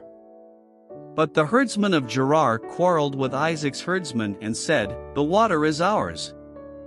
So he named the well Ezek, because they disputed with him. Then they dug another well, but they quarreled over that one also, so he named it Sitnah. He moved on from there and dug another well, and no one quarreled over it. He named it Rehoboth, saying, "Now the Lord has given us room and we will flourish in the land." From there he went up to Beersheba.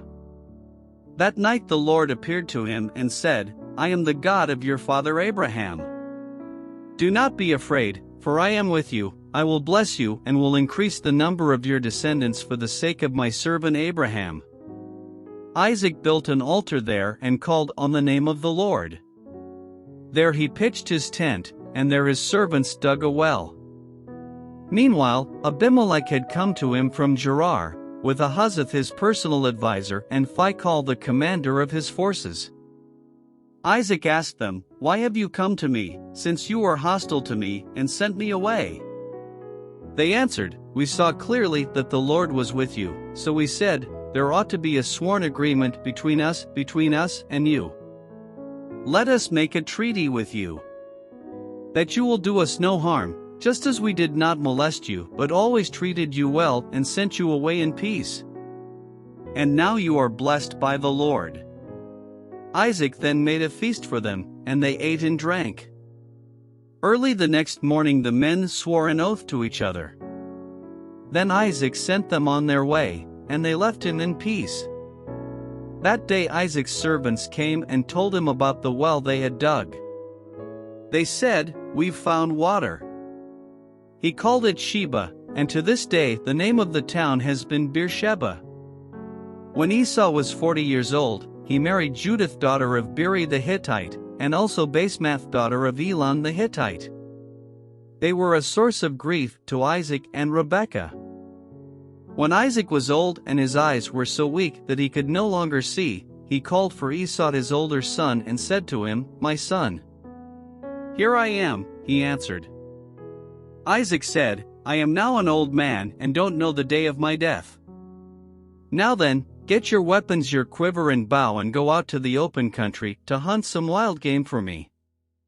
Prepare me the kind of tasty food I like and bring it to me to eat, so that I may give you my blessing before I die." Now Rebekah was listening as Isaac spoke to his son Esau. When Esau left for the open country to hunt game and bring it back, Rebekah said to her son Jacob, "Look, I overheard your father say to your brother Esau, 'Bring me some game and prepare me some tasty food to eat, so that I may give you my blessing in the presence of the Lord before I die.' Now, my son, listen carefully and do what I tell you. Go out to the flock and bring me 2 choice young goats, so I can prepare some tasty food for your father, just the way he likes it. Then take it to your father to eat, so that he may give you his blessing before he dies." Jacob said to Rebekah his mother, "But my brother Esau is a hairy man, and I'm a man with smooth skin. What if my father touches me? I would appear to be tricking him and would bring down a curse on myself rather than a blessing."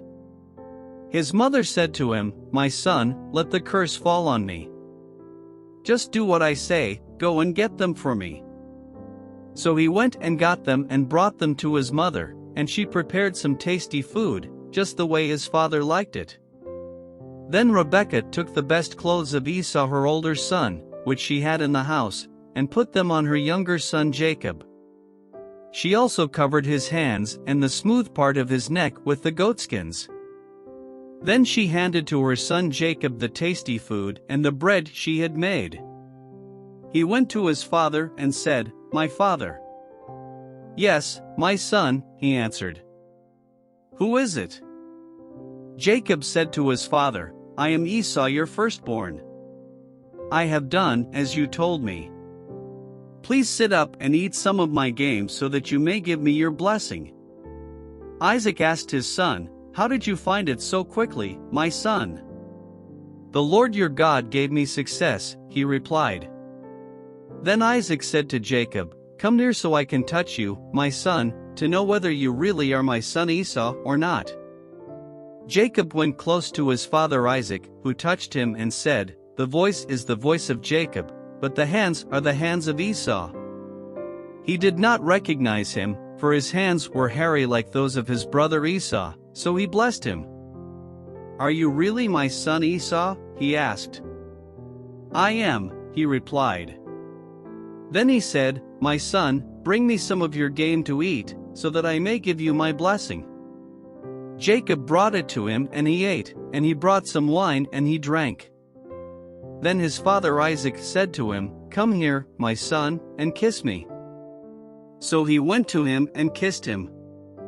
When Isaac caught the smell of his clothes, he blessed him and said, "Ah, the smell of my son is like the smell of a field that the Lord has blessed. May God give you of heaven's dew and of earth's richness and abundance of grain and new wine. May nations serve you and peoples bow down to you. Be Lord over your brothers, and may the sons of your mother bow down to you. May those who curse you be cursed and those who bless you be blessed." After Isaac finished blessing him and Jacob had scarcely left his father's presence, his brother Esau came in from hunting. he too prepared some tasty food and brought it to his father. Then he said to him, "My father, sit up and eat some of my game, so that you may give me your blessing." His father Isaac asked him, "Who are you?" "I am your son," he answered, "your firstborn, Esau." Isaac trembled violently and said, "Who was it, then, that hunted game and brought it to me? I ate it just before you came, and I blessed him, and indeed he will be blessed."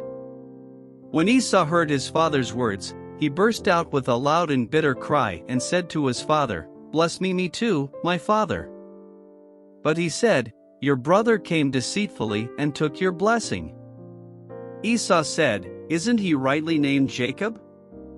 He has deceived me these 2 times, he took my birthright, and now he's taken my blessing." Then he asked, "Haven't you reserved any blessing for me?" Isaac answered Esau, "I have made him lord over you and have made all his relatives his servants, and I have sustained him with grain and new wine. So what can I possibly do for you, my son?" Esau said to his father, "Do you have only one blessing, my father? Bless me too, my father." Then Esau wept aloud. His father Isaac answered him, "Your dwelling will be away from the earth's richness, away from the dew of heaven above. You will live by the sword, and you will serve your brother. But when you grow restless, you will throw his yoke from off your neck." Esau held a grudge against Jacob because of the blessing his father had given him. He said to himself, "The days of mourning for my father are near, then I will kill my brother Jacob."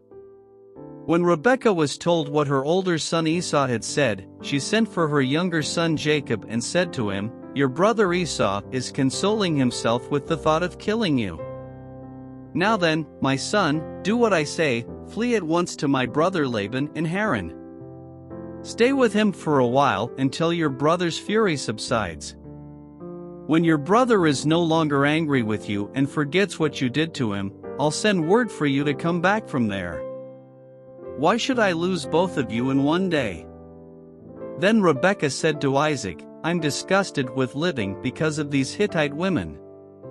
If Jacob takes a wife from among the women of this land, from Hittite women like these, my life will not be worth living." So Isaac called for Jacob and blessed him and commanded him, "Do not marry a Canaanite woman. Go at once to Paddan Aram, to the house of your mother's father Bethuel. Take a wife for yourself there, from among the daughters of Laban, your mother's brother. May God Almighty bless you and make you fruitful and increase your numbers until you become a community of peoples. May He give you and your descendants the blessing given to Abraham, so that you may take possession of the land where you now live as an alien, the land God gave to Abraham." Then Isaac sent Jacob on his way, and he went to Paddan Aram, to Laban son of Bethuel the Aramean, the brother of Rebekah, who was the mother of Jacob and Esau. Now Esau learned that Isaac had blessed Jacob and had sent him to Paddan Aram to take a wife from there, and that when he blessed him he commanded him, "Do not marry a Canaanite woman." And that Jacob had obeyed his father and mother and had gone to Paddan Aram. Esau then realized how displeasing the Canaanite women were to his father Isaac. So he went to Ishmael and married Mahalath, the sister of Nebaioth and daughter of Ishmael son of Abraham, in addition to the wives he already had. Jacob left Beersheba and set out for Haran. When he reached a certain place, he stopped for the night because the sun had set. Taking one of the stones there, he put it under his head and lay down to sleep.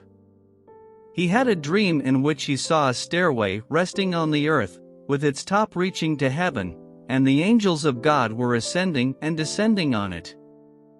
There above it stood the Lord, and he said, "I am the Lord, the God of your father Abraham and the God of Isaac. I will give you and your descendants the land on which you are lying. Your descendants will be like the dust of the earth, and you will spread out to the west and to the east, to the north and to the south. All peoples on earth will be blessed through you and your offspring. I am with you and will watch over you wherever you go, and I will bring you back to this land. I will not leave you until I have done what I have promised you." When Jacob awoke from his sleep, he thought, "Surely the Lord is in this place, and I was not aware of it." He was afraid and said, "How awesome is this place! This is none other than the house of God, this is the gate of heaven." Early the next morning Jacob took the stone he had placed under his head and set it up as a pillar and poured oil on top of it. He called that place Bethel, though the city used to be called Luz. Then Jacob made a vow, saying, "If God will be with me and will watch over me on this journey I am taking and will give me food to eat and clothes to wear, so that I return safely to my father's house, then the Lord will be my God. And this stone that I have set up as a pillar will be God's house, and of all that you give me I will give you a tenth." Then Jacob continued on his journey and came to the land of the eastern peoples. There he saw a well in the field, with 3 flocks of sheep lying near it because the flocks were watered from that well. The stone over the mouth of the well was large. When all the flocks were gathered there, the shepherds would roll the stone away from the well's mouth and water the sheep. Then they would return the stone to its place over the mouth of the well. Jacob asked the shepherds, "My brothers, where are you from?" "We're from Haran," they replied. He said to them, "Do you know Laban, Nahor's grandson?"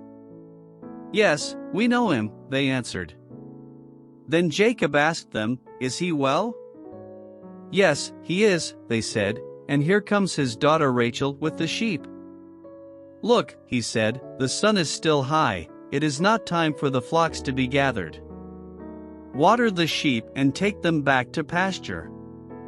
"We can't," they replied, "until all the flocks are gathered and the stone has been rolled away from the mouth of the well. Then we will water the sheep." While he was still talking with them, Rachel came with her father's sheep, for she was a shepherdess. When Jacob saw Rachel, daughter of Laban, his mother's brother, and Laban's sheep, he went over and rolled the stone away from the mouth of the well and watered his uncle's sheep. Then Jacob kissed Rachel and began to weep aloud. He had told Rachel that he was a relative of her father and a son of Rebekah. So she ran and told her father. As soon as Laban heard the news about Jacob, his sister's son, he hurried to meet him. He embraced him and kissed him and brought him to his home, and there Jacob told him all these things. Then Laban said to him, "You are my own flesh and blood." After Jacob had stayed with him for a whole month, Laban said to him, "Just because you are a relative of mine, should you work for me for nothing? Tell me what your wages should be." Now Laban had 2 daughters, the name of the older was Leah, and the name of the younger was Rachel. Leah had weak eyes, but Rachel was lovely in form and beautiful. Jacob was in love with Rachel and said, "I'll work for you 7 years in return for your younger daughter Rachel." Laban said, "It's better that I give her to you than to some other man. Stay here with me." So Jacob served 7 years to get Rachel, but they seemed like only a few days to him because of his love for her. Then Jacob said to Laban, "Give me my wife. My time is completed, and I want to lie with her." So Laban brought together all the people of the place and gave a feast. But when evening came, he took his daughter Leah and gave her to Jacob, and Jacob lay with her. And Laban gave his servant girl Zilpah to his daughter as her maidservant. When morning came, there was Leah. So Jacob said to Laban, "What is this you have done to me? I served you for Rachel, didn't I? Why have you deceived me?" Laban replied, "It is not our custom here to give the younger daughter in marriage before the older one. Finish this daughter's bridal week, then we will give you the younger one also, in return for another 7 years of work." And Jacob did so. He finished the week with Leah, and then Laban gave him his daughter Rachel to be his wife. Laban gave his servant girl Bilhah to his daughter Rachel as her maidservant. Jacob lay with Rachel also, and he loved Rachel more than Leah. And he worked for Laban another 7 years. When the Lord saw that Leah was not loved, he opened her womb, but Rachel was barren. Leah became pregnant and gave birth to a son. She named him Reuben, for she said, "It is because the Lord has seen my misery. Surely my husband will love me now." She conceived again, and when she gave birth to a son she said, "Because the Lord heard that I am not loved, he gave me this one too." So she named him Simeon. Again she conceived, and when she gave birth to a son she said, "Now at last my husband will become attached to me, because I have borne him 3 sons." So he was named Levi. She conceived again, and when she gave birth to a son she said, "This time I will praise the Lord." So she named him Judah. Then she stopped having children. When Rachel saw that she was not bearing Jacob any children, she became jealous of her sister. So she said to Jacob, "Give me children, or I'll die." Jacob became angry with her and said, "Am I in the place of God, who has kept you from having children?" Then she said, "Here is Bilhah, my maidservant.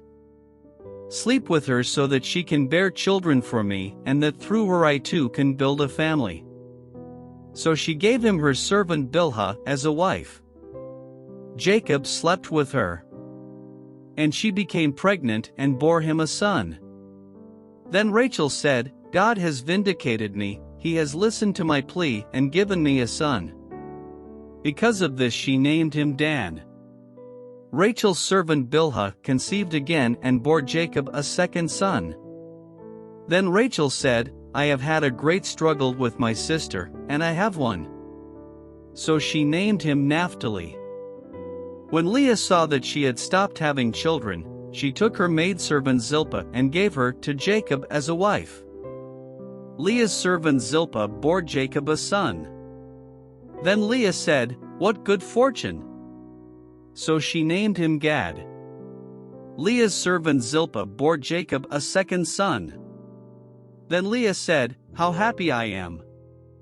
The women will call me happy." So she named him Asher. During wheat harvest, Reuben went out into the fields and found some mandrake plants, which he brought to his mother Leah. Rachel said to Leah, "Please give me some of your son's mandrakes." But she said to her, "Wasn't it enough that you took away my husband? Will you take my son's mandrakes too?" "Very well," Rachel said, "he can sleep with you tonight in return for your son's mandrakes." So when Jacob came in from the fields that evening, Leah went out to meet him. "You must sleep with me," she said. "I have hired you with my son's mandrakes." So he slept with her that night. God listened to Leah, and she became pregnant and bore Jacob a 5th son. Then Leah said, "God has rewarded me for giving my maidservant to my husband." So she named him Issachar. Leah conceived again and bore Jacob a 6th son. Then Leah said, "God has presented me with a precious gift. This time my husband will treat me with honor, because I have borne him 6 sons." So she named him Zebulun. Sometime later she gave birth to a daughter and named her Dinah. Then God remembered Rachel, he listened to her and opened her womb. She became pregnant and gave birth to a son and said, "God has taken away my disgrace." She named him Joseph and said, "May the Lord add to me another son." After Rachel gave birth to Joseph, Jacob said to Laban, "Send me on my way so I can go back to my own homeland. Give me my wives and children, for whom I have served you, and I will be on my way. You know how much work I've done for you." But Laban said to him, "If I have found favor in your eyes, please stay. I have learned by divination that the Lord has blessed me because of you." He added, "Name your wages, and I will pay them." Jacob said to him, "You know how I have worked for you and how your livestock has fared under my care. The little you had before I came has increased greatly, and the Lord has blessed you wherever I have been. But now, when may I do something for my own household? What shall I give you? He asked. Don't give me anything, Jacob replied. But if you will do this one thing for me, I will go on tending your flocks and watching over them. Let me go through all your flocks today and remove from them every speckled or spotted sheep, every dark-colored lamb and every spotted or speckled goat. They will be my wages. And my honesty will testify for me in the future, whenever you check on the wages you have paid me. Any goat in my possession that is not speckled or spotted, or any lamb that is not dark-colored, will be considered stolen. Agreed, said Laban. Let it be as you have said. That same day he removed all the male goats that were streaked or spotted, and all the speckled or spotted female goats, all that had white on them, and all the dark-colored lambs, and he placed them in the care of his sons. Then he put a 3-day journey between himself and Jacob, while Jacob continued to tend the rest of Laban's flocks.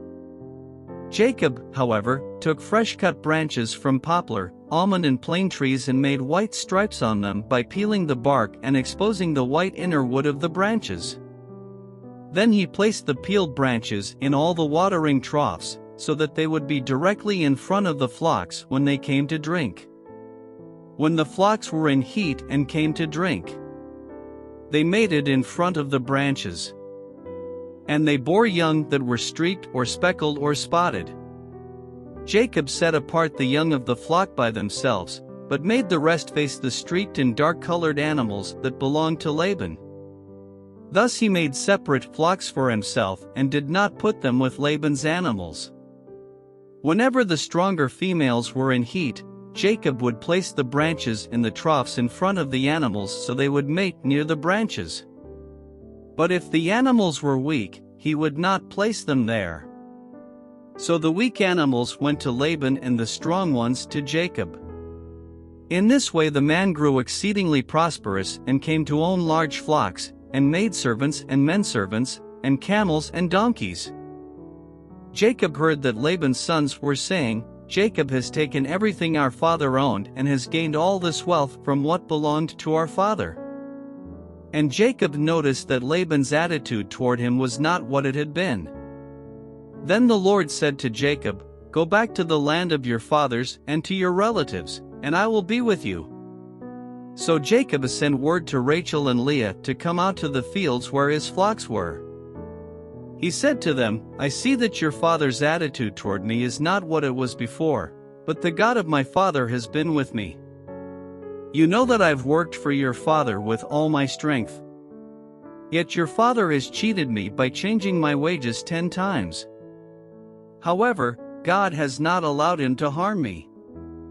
If he said, The speckled ones will be your wages, then all the flocks gave birth to speckled young, and if he said, The streaked ones will be your wages, then all the flocks bore streaked young. So God has taken away your father's livestock and has given them to me. In breeding season I once had a dream in which I looked up and saw that the male goats mating with the flock were streaked, speckled, or spotted. The angel of God said to me in the dream, Jacob. I answered, Here I am. And he said, Look up and see that all the male goats mating with the flock are streaked, speckled, or spotted, for I have seen all that Laban has been doing to you. I am the God of Bethel, where you anointed a pillar and where you made a vow to me. Now leave this land at once and go back to your native land. Then Rachel and Leah replied, Do we still have any share in the inheritance of our father's estate? Does he not regard us as foreigners? Not only has he sold us, but he has used up what was paid for us. Surely all the wealth that God took away from our father belongs to us and our children. So do whatever God has told you. Then Jacob put his children and his wives on camels. And he drove all his livestock ahead of him, along with all the goods he had accumulated in Paddan Aram, to go to his father Isaac in the land of Canaan. When Laban had gone to shear his sheep, Rachel stole her father's household gods. Moreover, Jacob deceived Laban the Aramean by not telling him he was running away. So he fled with all he had, and crossing the river, he headed for the hill country of Gilead. On the third day Laban was told that Jacob had fled. Taking his relatives with him, he pursued Jacob for 7 days and caught up with him in the hill country of Gilead. Then God came to Laban the Aramean in a dream at night and said to him, "Be careful not to say anything to Jacob, either good or bad." Jacob had pitched his tent in the hill country of Gilead when Laban overtook him, and Laban and his relatives camped there too. Then Laban said to Jacob, "What have you done? You've deceived me, and you've carried off my daughters like captives in war. Why did you run off secretly and deceive me? Why didn't you tell me, so I could send you away with joy and singing to the music of tambourines and harps? You didn't even let me kiss my grandchildren and my daughters goodbye. You have done a foolish thing. I have the power to harm you, but last night the God of your father said to me, 'Be careful not to say anything to Jacob, either good or bad.' Now you have gone off because you longed to return to your father's house. But why did you steal my gods?" Jacob answered Laban, "I was afraid, because I thought you would take your daughters away from me by force. But if you find anyone who has your gods, he shall not live. In the presence of our relatives, see for yourself whether there is anything of yours here with me, and if so, take it." Now Jacob did not know that Rachel had stolen the gods. So Laban went into Jacob's tent and into Leah's tent and into the tent of the 2 maidservants, but he found nothing. After he came out of Leah's tent, he entered Rachel's tent. Now Rachel had taken the household gods and put them inside her camel's saddle and was sitting on them. Laban searched through everything in the tent but found nothing. Rachel said to her father, "Don't be angry, my lord, that I cannot stand up in your presence. I'm having my period." So he searched but could not find the household gods. Jacob was angry and took Laban to task. "What is my crime?" he asked Laban. "What sin have I committed that you hunt me down? Now that you have searched through all my goods, what have you found that belongs to your household? Put it here in front of your relatives and mine, and let them judge between the 2 of us. I have been with you for 20 years now. Your sheep and goats have not miscarried, nor have I eaten rams from your flocks. I did not bring you animals torn by wild beasts, I bore the loss myself. And you demanded payment from me for whatever was stolen by day or night. This was my situation, the heat consumed me in the daytime and the cold at night, and sleep fled from my eyes. It was like this for the 20 years I was in your household. I worked for you 14 years for your 2 daughters and 6 years for your flocks, and you changed my wages 10 times. If the God of my father, the God of Abraham and the fear of Isaac, had not been with me, you would surely have sent me away empty-handed. But God has seen my hardship and the toil of my hands, and last night he rebuked you." Laban answered Jacob, "The women are my daughters, the children are my children, and the flocks are my flocks. All you see is mine. Yet what can I do today about these daughters of mine, or about the children they have borne? Come now, let's make a covenant, you and I, and let it serve as a witness between us." So Jacob took a stone and set it up as a pillar. He said to his relatives, "Gather some stones."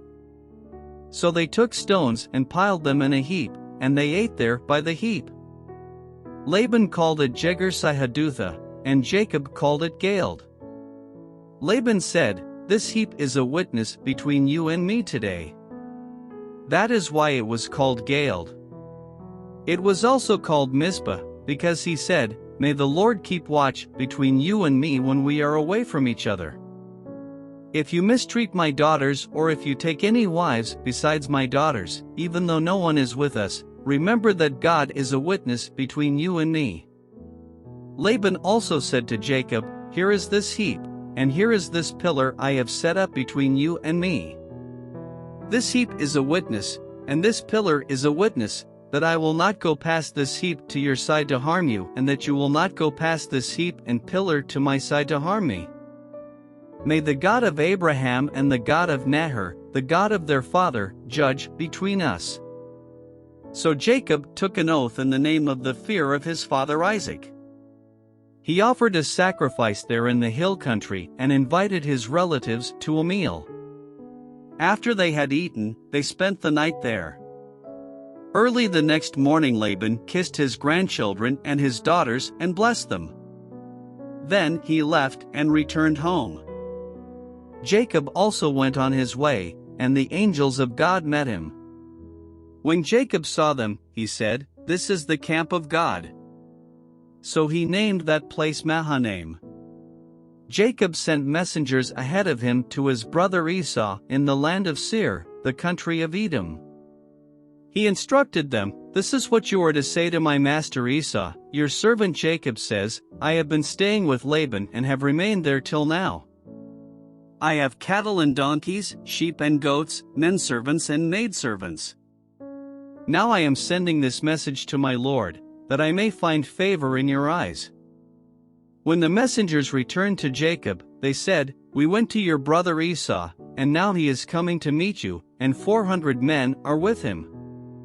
In great fear and distress Jacob divided the people who were with him into 2 groups, and the flocks and herds and camels as well. He thought, if Esau comes and attacks one group, the group that is left may escape. Then Jacob prayed, "O God of my father Abraham, God of my father Isaac, O Lord, who said to me, 'Go back to your country and your relatives, and I will make you prosper.' I am unworthy of all the kindness and faithfulness you have shown your servant. I had only my staff when I crossed this Jordan, but now I have become 2 groups. Save me, I pray, from the hand of my brother Esau, for I am afraid he will come and attack me, and also the mothers with their children. But you have said, I will surely make you prosper and will make your descendants like the sand of the sea, which cannot be counted." He spent the night there, and from what he had with him he selected a gift for his brother Esau. 200 female goats and 20 male goats, 200 ewes and 20 rams. 30 female camels with their young, 40 cows and 10 bulls, and 20 female donkeys and 10 male donkeys.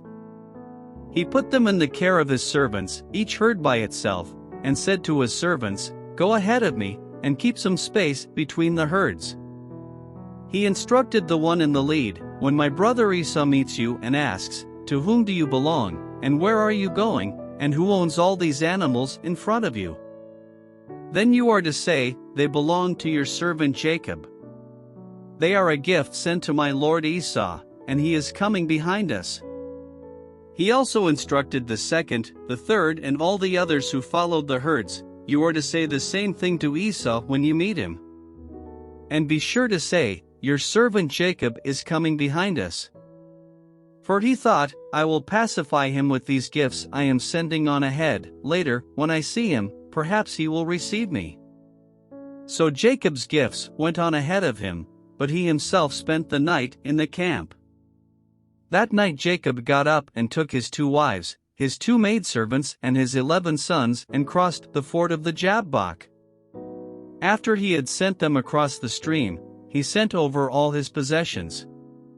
So Jacob was left alone, and a man wrestled with him till daybreak.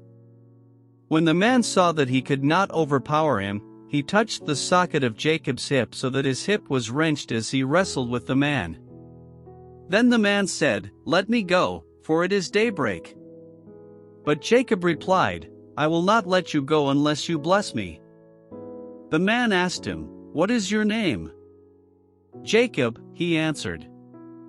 Then the man said, "Your name will no longer be Jacob, but Israel, because you have struggled with God and with men and have overcome." Jacob said, "Please tell me your name." But he replied, "Why do you ask my name?" Then he blessed him there. So Jacob called the place Peniel, saying, "It is because I saw God face to face, and yet my life was spared." The sun rose above him as he passed Peniel, and he was limping because of his hip. Therefore to this day the Israelites do not eat the tendon attached to the socket of the hip, because the socket of Jacob's hip was touched near the tendon. Jacob looked up and there was Esau, coming with his 400 men, so he divided the children among Leah, Rachel, and the 2 maidservants. He put the maidservants and their children in front, Leah and her children next, and Rachel and Joseph in the rear. He himself went on ahead and bowed down to the ground 7 times as he approached his brother. But Esau ran to meet Jacob and embraced him. He threw his arms around his neck and kissed him. And they wept. Then Esau looked up and saw the women and children. "Who are these with you?" he asked. Jacob answered, "They are the children God has graciously given your servant." Then the maidservants and their children approached and bowed down. Next, Leah and her children came and bowed down. Last of all came Joseph and Rachel, and they too bowed down. Esau asked, "What do you mean by all these droves I met?" "To find favor in your eyes, my lord," he said. But Esau said, "I already have plenty, my brother. Keep what you have for yourself." "No, please," said Jacob. "If I have found favor in your eyes, accept this gift from me. For to see your face is like seeing the face of God, now that you have received me favorably. Please accept the present that was brought to you, for God has been gracious to me and I have all I need." And because Jacob insisted, Esau accepted it. Then Esau said, "Let us be on our way, I'll accompany you." But Jacob said to him, "My Lord knows that the children are tender and that I must care for the ewes and cows that are nursing their young. If they are driven hard just one day, all the animals will die. So let my Lord go on ahead of his servant, while I move along slowly at the pace of the droves before me and that of the children, until I come to my Lord in Seir."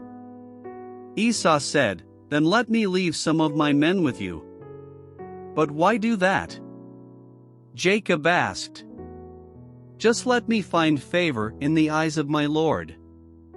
So that day Esau started on his way back to Seir. Jacob, however, went to Succoth, where he built a place for himself and made shelters for his livestock. That is why the place is called Succoth. After Jacob came from Paddan Aram, he arrived safely at the city of Shechem in Canaan and camped within sight of the city. For 100 pieces of silver, he bought from the sons of Hamor, the father of Shechem, the plot of ground where he pitched his tent. There he set up an altar and called it El Elohe Israel. Now Dinah, the daughter Leah had borne to Jacob, went out to visit the women of the land. When Shechem son of Hamor the Hivite, the ruler of that area, saw her, he took her and violated her. His heart was drawn to Dinah daughter of Jacob, and he loved the girl and spoke tenderly to her. And Shechem said to his father Hamor, "Get me this girl as my wife." When Jacob heard that his daughter Dinah had been defiled, his sons were in the fields with his livestock, so he kept quiet about it until they came home. Then Shechem's father Hamor went out to talk with Jacob. Now Jacob's sons had come in from the fields as soon as they heard what had happened. They were filled with grief and fury, because Shechem had done a disgraceful thing in Israel by lying with Jacob's daughter, a thing that should not be done. But Hamor said to them, "My son Shechem has his heart set on your daughter.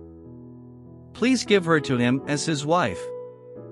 Intermarry with us, give us your daughters and take our daughters for yourselves. You can settle among us, the land is open to you.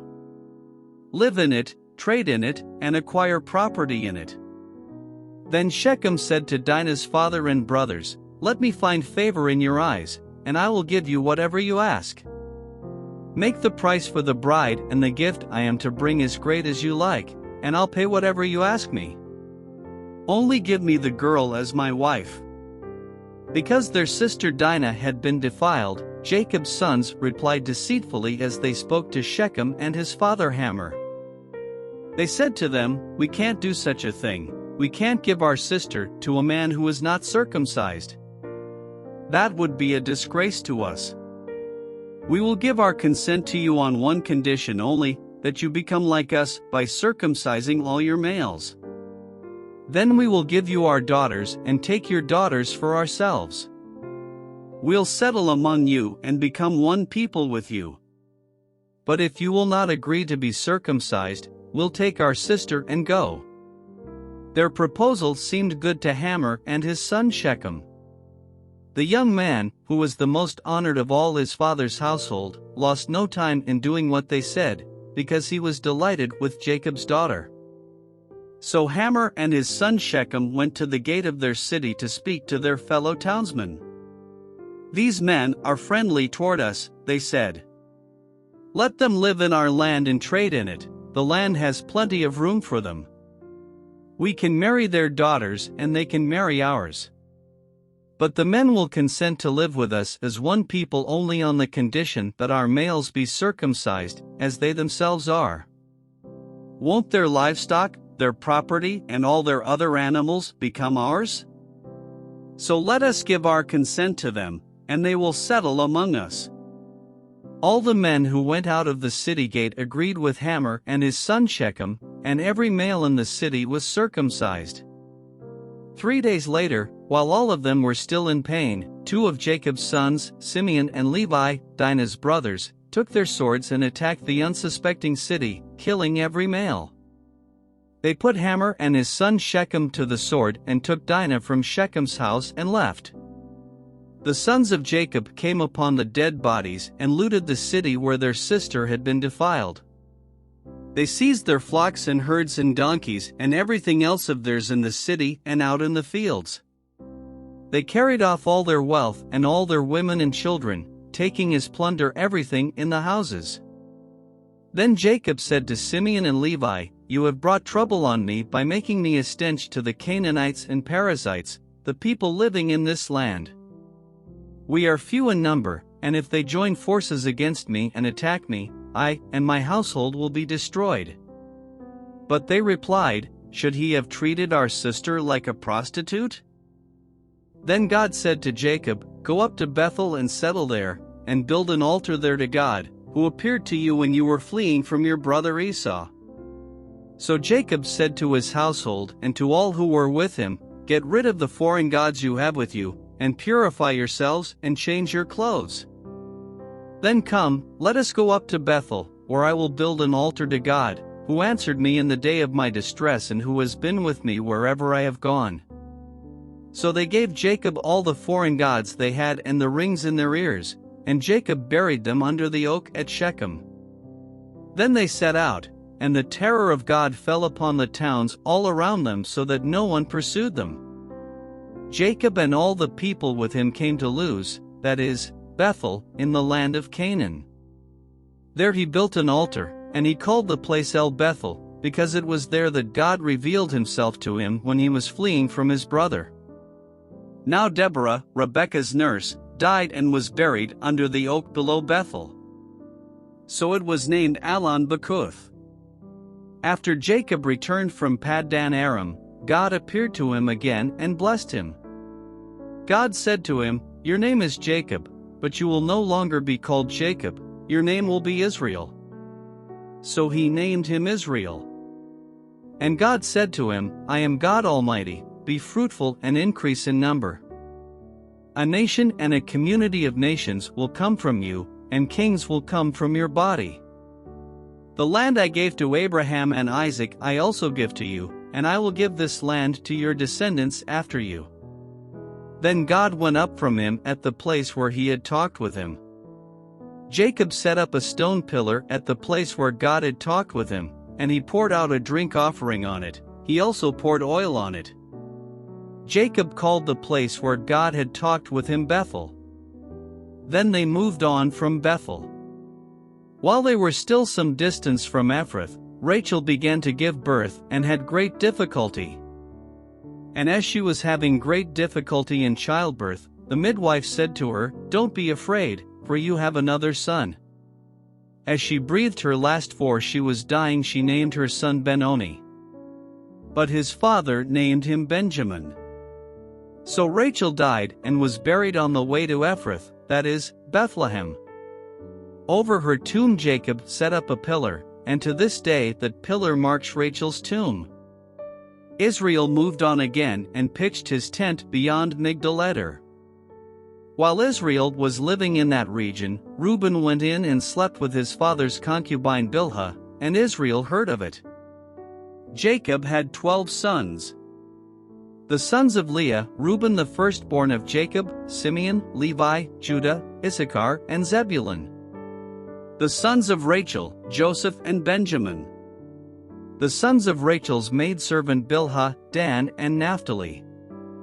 The sons of Leah's maidservant Zilpah, Gad and Asher. These were the sons of Jacob, who were born to him in Paddan Aram. Jacob came home to his father Isaac in Mamre, near Kiriath Arba, that is, Hebron, where Abraham and Isaac had stayed. Isaac lived 180 years. Then he breathed his last and died, and was gathered to his people, old and full of years. And his sons Esau and Jacob buried him. This is the account of Esau, that is, Edom. Esau took his wives from the women of Canaan, Adah daughter of Elon the Hittite, and Oholibamah daughter of Anna and granddaughter of Zibeon the Hivite. Also Basemath daughter of Ishmael and sister of Nebaioth. Adah bore Eliphaz to Esau, Basemath bore Reuel. And Oholibamah bore Jush, Jalam and Korah. These were the sons of Esau, who were born to him in Canaan. Esau took his wives and sons and daughters and all the members of his household, as well as his livestock and all his other animals and all the goods he had acquired in Canaan, and moved to a land some distance from his brother Jacob. Their possessions were too great for them to remain together. The land where they were staying could not support them both because of their livestock. So Esau, that is, Edom, settled in the hill country of Seir. This is the account of Esau the father of the Edomites in the hill country of Seir. These are the names of Esau's sons: Eliphaz, the son of Esau's wife Adah, and Reuel, the son of Esau's wife Basemath. The sons of Eliphaz: Taman, Omar, Zepho, Gatam, and Kenaz. Esau's son Eliphaz also had a concubine named Timnah, who bore him Amalek.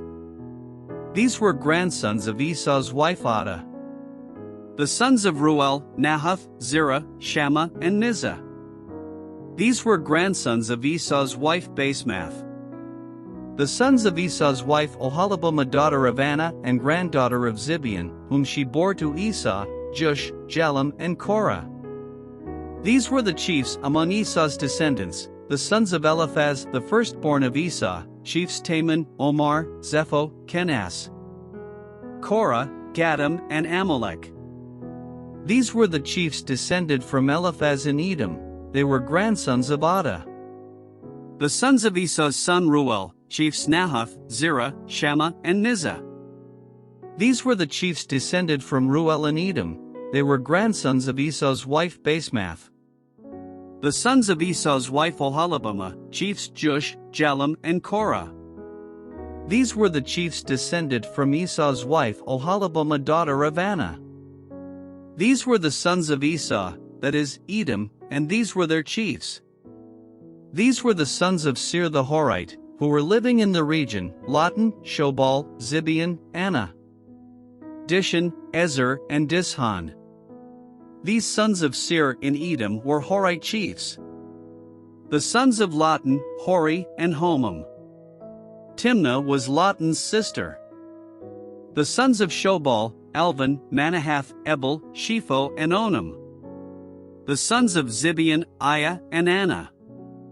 This is the Anna who discovered the hot springs in the desert while he was grazing the donkeys of his father Zibeon. The children of Anna, Dishon, and Oholibamah daughter of Anna. The sons of Dishon, Hemdan, Eshban, Ithran, and Karen. The sons of Ezer, Bilhan, Zavan, and Akan. The sons of Dishan, Uzi, and Aaron. These were the Horite chiefs: Lotan, Shobal, Zibeon, Anna, Dishon, Ezer, and Dishon. These were the Horite chiefs, according to their divisions, in the land of Seir. These were the kings who reigned in Edom before any Israelite king reigned. Bela son of Beer became king of Edom. His city was named Dinhabah. When Bela died, Jobab son of Zerah from Bozrah succeeded him as king. When Jobab died, Husham from the land of the Temanites succeeded him as king. When Husham died, Hadad son of Bedad, who defeated Midian in the country of Moab, succeeded him as king. His city was named Avith. When Hadad died, Samlah from Masrekah succeeded him as king. When Samlah died, Shaul from Rehoboth on the river succeeded him as king. When Shaul died, Baal-Hanan son of Akbar succeeded him as king.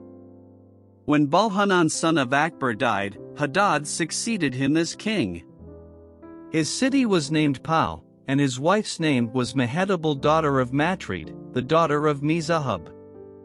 These were the chiefs descended from Esau, by name, according to their clans and regions: Timnah, Alva, Jetheth, Oholibamah, Elah, Pinion, Kenaz, Taman, Mibzar, Magdiel, and Iram. These were the chiefs of Edom, according to their settlements in the land they occupied. This was Esau the father of the Edomites. Jacob lived in the land where his father had stayed, the land of Canaan. This is the account of Jacob. Joseph, a young man of 17, was tending the flocks with his brothers, the sons of Bilhah and the sons of Zilpah, his father's wives, and he brought their father a bad report about them.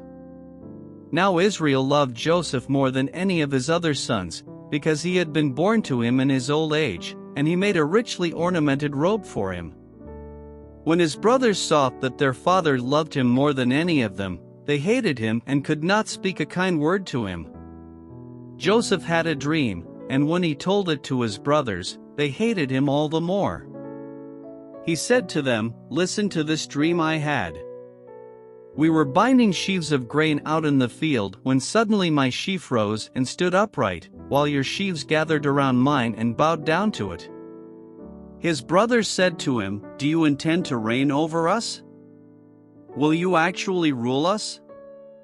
And they hated him all the more because of his dream and what he had said. Then he had another dream, and he told it to his brothers. "Listen," he said, "I had another dream, and this time the sun and moon and 11 stars were bowing down to me." When he told his father as well as his brothers, his father rebuked him and said, "What is this dream you had? Will your mother and I and your brothers actually come and bow down to the ground before you?"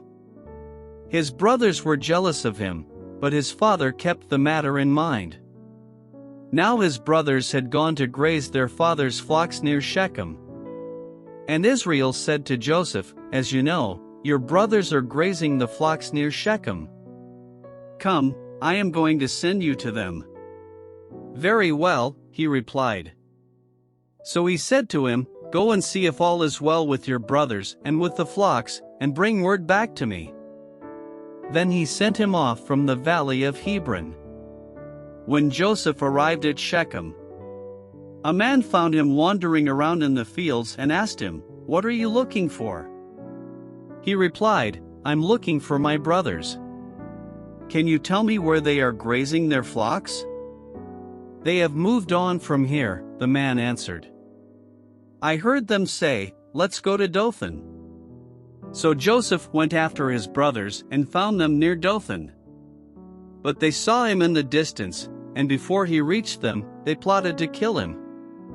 "Here comes the dreamer," they said to each other. "Come now, let's kill him and throw him into one of these cisterns and say that a ferocious animal devoured him. Then we'll see what comes of his dreams." When Reuben heard this, he tried to rescue him from their hands. "Let's not take his life," he said. "Don't shed any blood. Throw him into the cistern here in the desert, but don't lay a hand on him." Reuben said this to rescue him from them and take him back to his father. So when Joseph came to his brothers, they stripped him of his robe, the richly ornamented robe he was wearing. And they took him and threw him into the cistern. Now the cistern was empty, there was no water in it. As they sat down to eat their meal, they looked up and saw a caravan of Ishmaelites coming from Gilead. Their camels were loaded with spices, balm and myrrh, and they were on their way to take them down to Egypt. Judah said to his brothers, "What will we gain if we kill our brother and cover up his blood? Come, let's sell him to the Ishmaelites and not lay our hands on him. After all, he is our brother, our own flesh and blood." His brothers agreed. So when the Midianite merchants came by, his brothers pulled Joseph up out of the cistern and sold him for 20 shekels of silver to the Ishmaelites, who took him to Egypt. When Reuben returned to the cistern and saw that Joseph was not there, he tore his clothes. He went back to his brothers and said, "The boy isn't there. Where can I turn now?" Then they got Joseph's robe, slaughtered a goat and dipped the robe in the blood. They took the ornamented robe back to their father and said, "We found this. Examine it to see whether it is your son's robe." He recognized it and said, "It is my son's robe. Some ferocious animal has devoured him. Joseph has surely been torn to pieces." Then Jacob tore his clothes, put on sackcloth and mourned for his son many days. All his sons and daughters came to comfort him, but he refused to be comforted. "No," he said, "in mourning will I go down to the grave to my son." So his father wept for him. Meanwhile, the Midianites sold Joseph in Egypt to Potiphar, one of Pharaoh's officials, the captain of the guard. At that time, Judah left his brothers and went down to stay with a man of Adullam named Hira. There Judah met the daughter of a Canaanite man named Shua. He married her and lay with her. She became pregnant and gave birth to a son who was named Er.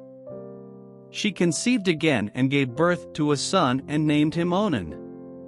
She gave birth to still another son and named him Shelah.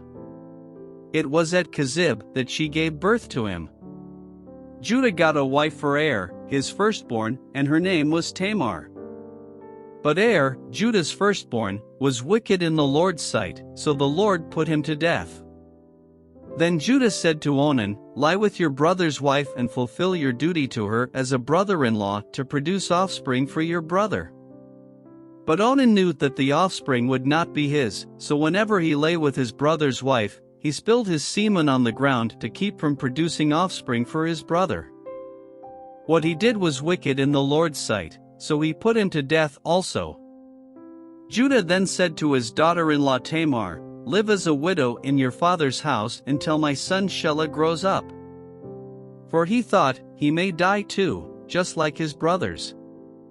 So Tamar went to live in her father's house. After a long time Judah's wife, the daughter of Shua, died. When Judah had recovered from his grief, he went up to Timnah, to the men who were shearing his sheep, and his friend Hira the Adullamite went with him.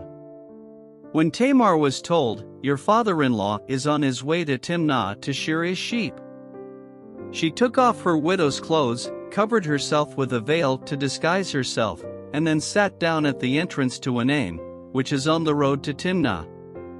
For she saw that, though Shelah had now grown up, she had not been given to him as his wife.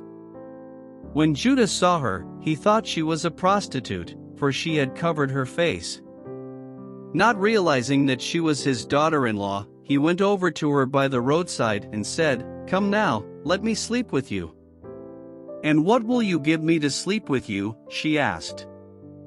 "I'll send you a young goat from my flock," he said.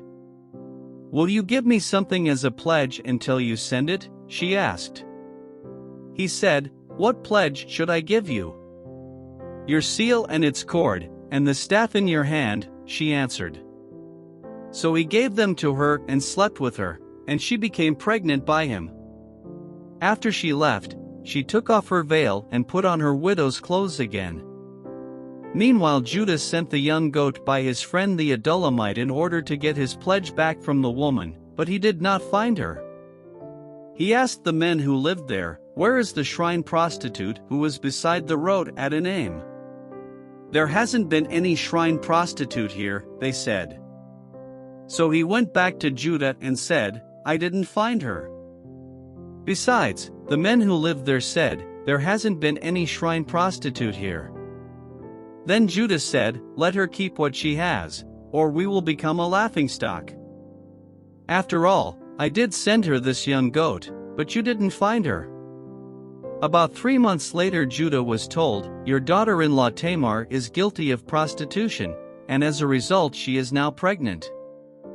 Judah said, "Bring her out and have her burned to death." As she was being brought out, she sent a message to her father-in-law. "I am pregnant by the man who owns these," she said. And she added, "See if you recognize whose seal and cord and staff these are." Judah recognized them and said, "She is more righteous than I, since I wouldn't give her to my son Shelah." And he did not sleep with her again. When the time came for her to give birth, there were twin boys in her womb. As she was giving birth, one of them put out his hand, so the midwife took a scarlet thread and tied it on his wrist and said, "This one came out first." But when he drew back his hand, his brother came out, and she said, "So this is how you have broken out." And he was named Perez. Then his brother, who had the scarlet thread on his wrist, came out and he was given the name Zerah. Now Joseph had been taken down to Egypt. Potiphar, an Egyptian who was one of Pharaoh's officials, the captain of the guard, bought him from the Ishmaelites who had taken him there. The Lord was with Joseph and he prospered, and he lived in the house of his Egyptian master.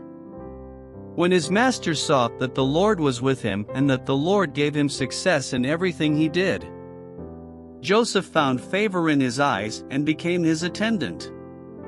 Potiphar put him in charge of his household, and he entrusted to his care everything he owned. From the time he put him in charge of his household and of all that he owned, the Lord blessed the household of the Egyptian because of Joseph. The blessing of the Lord was on everything Potiphar had, both in the house and in the field. So he left in Joseph's care everything he had. With Joseph in charge, he did not concern himself with anything except the food he ate. Now Joseph was well-built and handsome. And after a while his master's wife took notice of Joseph and said, "Come to bed with me." But he refused. "With me in charge," he told her, "my master does not concern himself with anything in the house, everything he owns he has entrusted to my care. No one is greater in this house than I am. My master has withheld nothing from me except you, because you are his wife. How then could I do such a wicked thing and sin against God?" And though she spoke to Joseph day after day, he refused to go to bed with her or even be with her. One day he went into the house to attend to his duties, and none of the household servants was inside. She caught him by his cloak and said, "Come to bed with me." But he left his cloak in her hand and ran out of the house. When she saw that he had left his cloak in her hand and had run out of the house, she called her household servants. "Look," she said to them, "this Hebrew has been brought to us to make sport of us. He came in here to sleep with me, but I screamed. When he heard me scream for help, he left his cloak beside me and ran out of the house." She kept his cloak beside her until his master came home. Then she told him this story, "That Hebrew slave you brought us came to me to make sport of me. But as soon as I screamed for help, he left his cloak beside me and ran out of the house." When his master heard the story his wife told him, saying, "This is how your slave treated me," he burned with anger. Joseph's master took him and put him in prison, the place where the king's prisoners were confined. But while Joseph was there in the prison, the Lord was with him, he showed him kindness and granted him favor in the eyes of the prison warden. So the warden put Joseph in charge of all those held in the prison, and he was made responsible for all that was done there. The warden paid no attention to anything under Joseph's care, because the Lord was with Joseph and gave him success in whatever he did. Some time later, the cupbearer and the baker of the king of Egypt offended their master, the king of Egypt. Pharaoh was angry with his two officials, the chief cupbearer and the chief baker, and put them in custody in the house of the captain of the guard, in the same prison where Joseph was confined. The captain of the guard assigned them to Joseph, and he attended them. After they had been in custody for some time, each of the two men, the cupbearer and the baker of the king of Egypt, who were being held in prison, had a dream the same night, and each dream had a meaning of its own. When Joseph came to them the next morning, he saw that they were dejected. So he asked Pharaoh's officials who were in custody with him in his master's house, "Why are your faces so sad today?" "We both had dreams," they answered, "but there is no one to interpret them." Then Joseph said to them, "Do not interpretations belong to God? Tell me your dreams." So the chief cupbearer told Joseph his dream. He said to him, "In my dream I saw a vine in front of me, and on the vine were 3 branches. As soon as it budded, it blossomed, and its clusters ripened into grapes. Pharaoh's cup was in my hand, and I took the grapes, squeezed them into Pharaoh's cup and put the cup in his hand." "This is what it means," Joseph said to him. "The 3 branches are 3 days. Within 3 days Pharaoh will lift up your head and restore you to your position, and you will put Pharaoh's cup in his hand, just as you used to do when you were his cupbearer. But when all goes well with you, remember me and show me kindness, mention me to Pharaoh and get me out of this prison. For I was forcibly carried off from the land of the Hebrews, and even here I have done nothing to deserve being put in a dungeon." When the chief baker saw that Joseph had given a favorable interpretation, he said to Joseph, "I too had a dream. On my head were 3 baskets of bread. In the top basket were all kinds of baked goods for Pharaoh, but the birds were eating them out of the basket on my head." "This is what it means," Joseph said. "The 3 baskets are 3 days. Within 3 days Pharaoh will lift off your head and hang you on a tree, and the birds will eat away your flesh." Now the 3rd day was Pharaoh's birthday, and he gave a feast for all his officials. He lifted up the heads of the chief cupbearer and the chief baker in the presence of his officials. He restored the chief cupbearer to his position, so that he once again put the cup into Pharaoh's hand. But he hanged the chief baker, just as Joseph had said to them in his interpretation. The chief cupbearer, however, did not remember Joseph, he forgot him. When 2 full years had passed, Pharaoh had a dream. He was standing by the Nile, when out of the river there came up 7 cows, sleek and fat, and they grazed among the reeds. After them, 7 other cows, ugly and gaunt, came up out of the Nile and stood beside those on the river bank. And the cows that were ugly and gaunt ate up the 7 sleek, fat cows. Then Pharaoh woke up. He fell asleep again and had a second dream. 7 heads of grain, healthy and good, were growing on a single stalk. After them, 7 other heads of grain sprouted thin and scorched by the east wind. The thin heads of grain swallowed up the 7 healthy, full heads. Then Pharaoh woke up. It had been a dream. In the morning his mind was troubled, so he sent for all the magicians and wise men of Egypt. Pharaoh told them his dreams, but no one could interpret them for him. Then the chief cupbearer said to Pharaoh, "Today I am reminded of my shortcomings. Pharaoh was once angry with his servants, and he imprisoned me and the chief baker in the house of the captain of the guard. Each of us had a dream the same night, and each dream had a meaning of its own. Now a young Hebrew was there with us, a servant of the captain of the guard. We told him our dreams, and he interpreted them for us, giving each man the interpretation of his dream. And things turned out exactly as he interpreted them to us. I was restored to my position, and the other man was hanged. So Pharaoh sent for Joseph, and he was quickly brought from the dungeon. When he had shaved and changed his clothes, he came before Pharaoh. Pharaoh said to Joseph, I had a dream, and no one can interpret it. But I have heard it said of you that when you hear a dream you can interpret it. I cannot do it, Joseph replied to Pharaoh, but God will give Pharaoh the answer he desires. Then Pharaoh said to Joseph, In my dream I was standing on the bank of the Nile. When out of the river there came up 7 cows, fat and sleek, and they grazed among the reeds.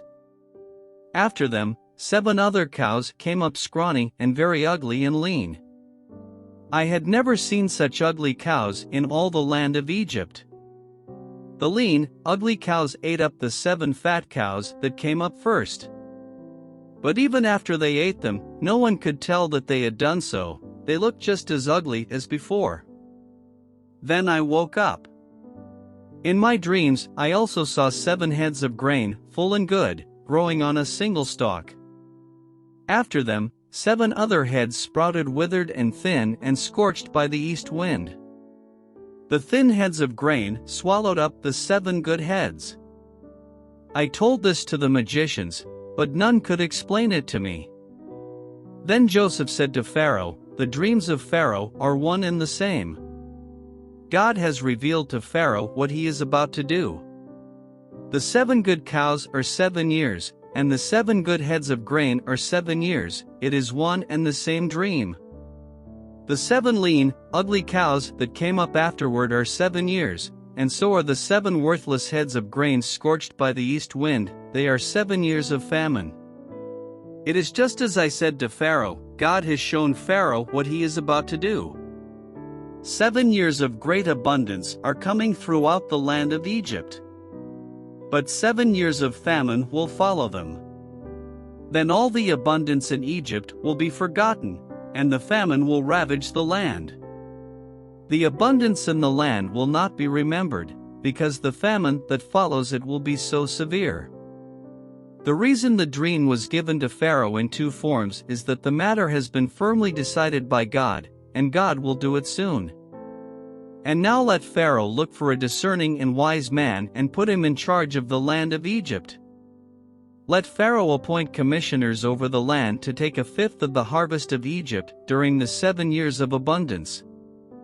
They should collect all the food of these good years that are coming and store up the grain under the authority of Pharaoh, to be kept in the cities for food. This food should be held in reserve for the country, to be used during the 7 years of famine that will come upon Egypt, so that the country may not be ruined by the famine. The plan seemed good to Pharaoh and to all his officials. So Pharaoh asked them, Can we find anyone like this man, one in whom is the Spirit of God? Then Pharaoh said to Joseph, Since God has made all this known to you, there is no one so discerning and wise as you. You shall be in charge of my palace, and all my people are to submit to your orders. Only with respect to the throne will I be greater than you.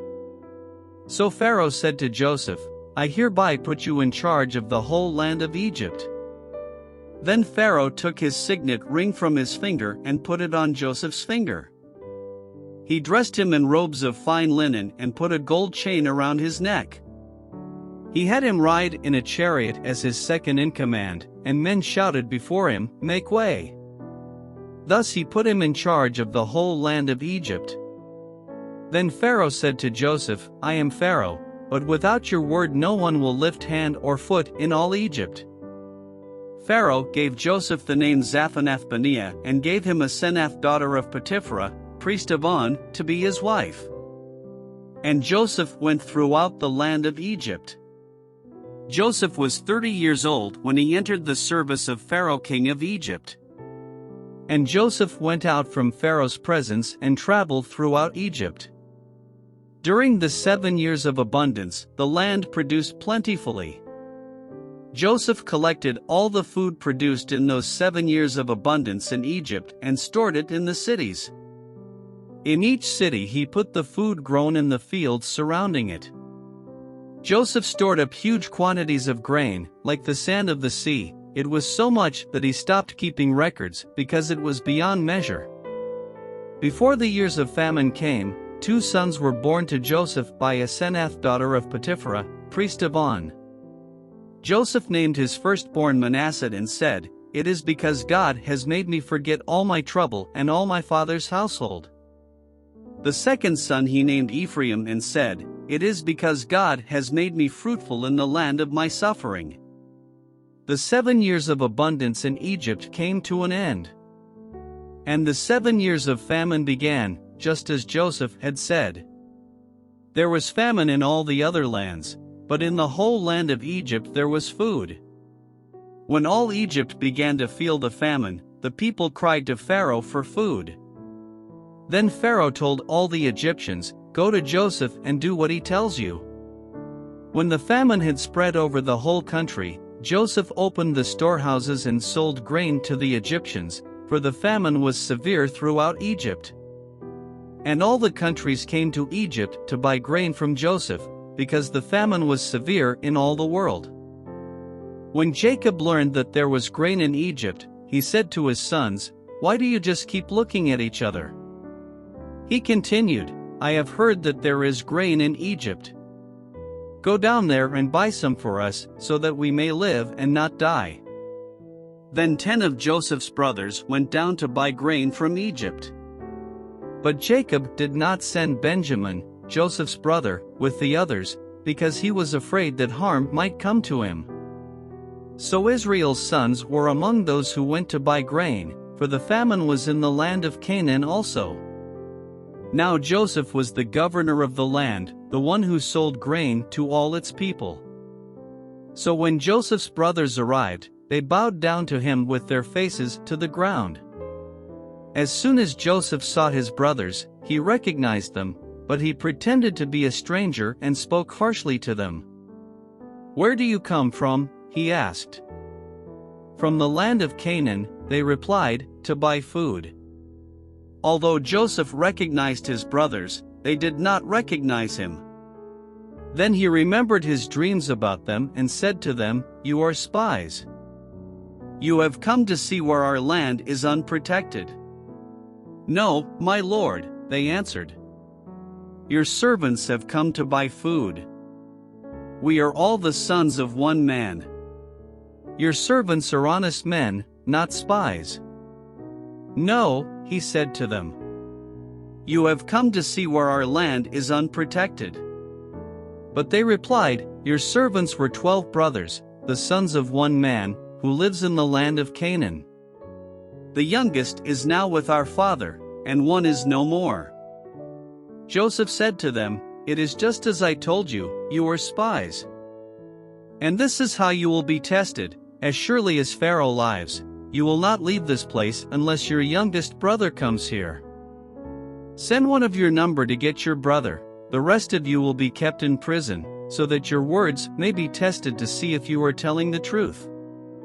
If you are not, then as surely as Pharaoh lives, you are spies." And he put them all in custody for 3 days. On the 3rd day, Joseph said to them, "Do this and you will live, for I fear God. If you are honest men, let one of your brothers stay here in prison, while the rest of you go and take grain back for your starving households. But you must bring your youngest brother to me, so that your words may be verified and that you may not die." This they proceeded to do. They said to one another, "Surely we are being punished because of our brother. We saw how distressed he was when he pleaded with us for his life, but we would not listen. That's why this distress has come upon us." Reuben replied, "Didn't I tell you not to sin against the boy? But you wouldn't listen. Now we must give an accounting for his blood." They did not realize that Joseph could understand them, since he was using an interpreter. He turned away from them and began to weep, but then turned back and spoke to them again. he had Simeon taken from them and bound before their eyes. Joseph gave orders to fill their bags with grain, to put each man's silver back in his sack, and to give them provisions for their journey. After this was done for them, they loaded their grain on their donkeys and left. At the place where they stopped for the night, one of them opened his sack to get feed for his donkey, and he saw his silver in the mouth of his sack. "My silver has been returned," he said to his brothers. "Here it is in my sack." Their hearts sank and they turned to each other trembling and said, "What is this that God has done to us?" When they came to their father Jacob in the land of Canaan, they told him all that had happened to them. They said, "The man who was lord over the land spoke harshly to us and treated us as though we were spying on the land. But we said to him, 'We are honest men, we are not spies.' We were 12 brothers, sons of one father. One is no more, and the youngest is now with our father in Canaan." Then the man who is lord over the land said to us, "This is how I will know whether you are honest men. Leave one of your brothers here with me, and take food for your starving households and go. But bring your youngest brother to me, so I will know that you are not spies but honest men. Then I will give your brother back to you, and you can trade in the land." As they were emptying their sacks, there in each man's sack was his pouch of silver. When they and their father saw the money pouches, they were frightened. Their father Jacob said to them, "You have deprived me of my children. Joseph is no more and Simeon is no more, and now you want to take Benjamin. Everything is against me." Then Reuben said to his father, "You may put both of my sons to death if I do not bring him back to you. Entrust him to my care, and I will bring him back." But Jacob said, "My son will not go down there with you, his brother is dead and he is the only one left. If harm comes to him on the journey you are taking, you will bring my gray head down to the grave in sorrow." Now the famine was still severe in the land. So when they had eaten all the grain they had brought from Egypt, their father said to them, "Go back and buy us a little more food." But Judah said to him, "The man warned us solemnly, 'You will not see my face again unless your brother is with you. If you will send our brother along with us, we will go down and buy food for you. But if you will not send him, we will not go down, because the man said to us, "You will not see my face again unless your brother is with you."' Israel asked, "Why did you bring this trouble on me by telling the man you had another brother?" They replied, "The man questioned us closely about ourselves and our family. 'Is your father still living?' he asked us. 'Do you have another brother?' We simply answered his questions. How were we to know he would say, 'Bring your brother down here'?"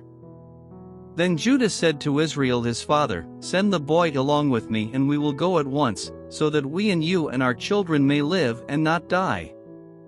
I myself will guarantee his safety, you can hold me personally responsible for him. If I do not bring him back to you and set him here before you, I will bear the blame before you all my life. As it is, if we had not delayed, we could have gone and returned twice."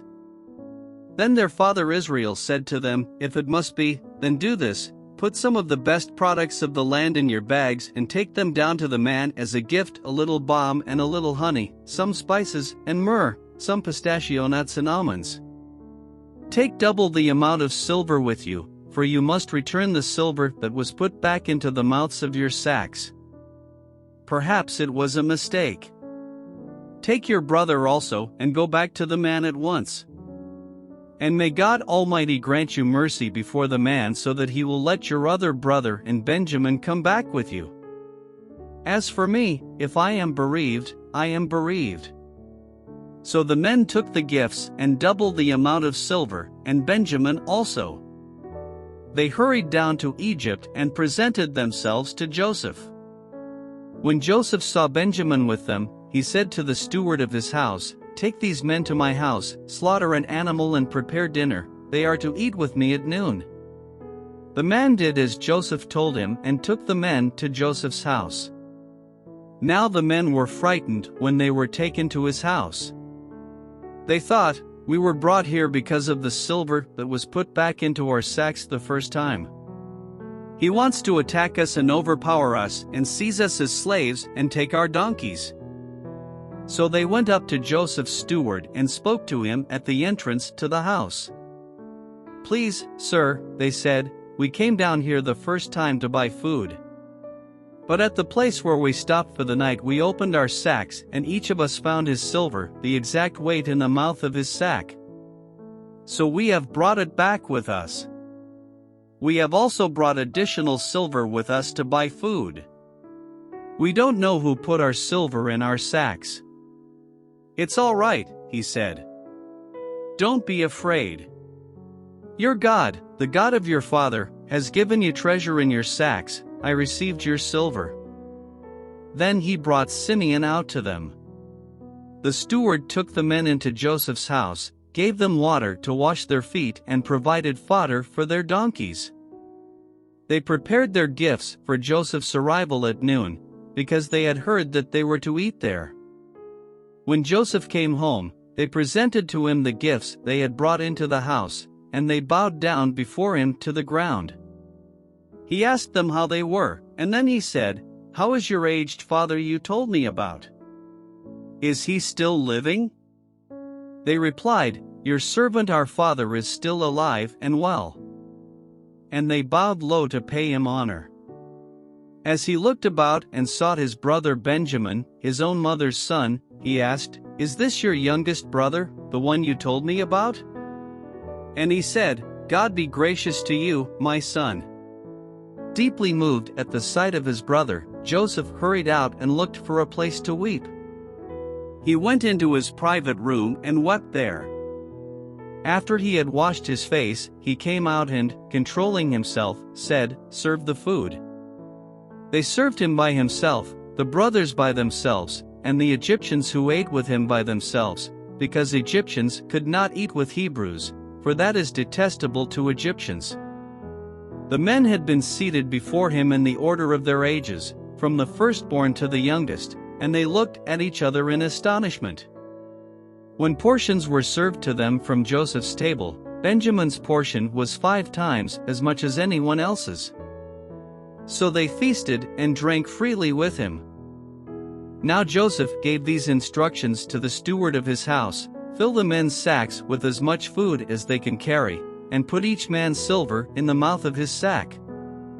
Then put my cup, the silver one, in the mouth of the youngest one's sack, along with the silver for his grain." And he did as Joseph said. As morning dawned, the men were sent on their way with their donkeys. They had not gone far from the city when Joseph said to his steward, "Go after those men at once, and when you catch up with them, say to them, 'Why have you repaid good with evil? Isn't this the cup my master drinks from and also uses for divination?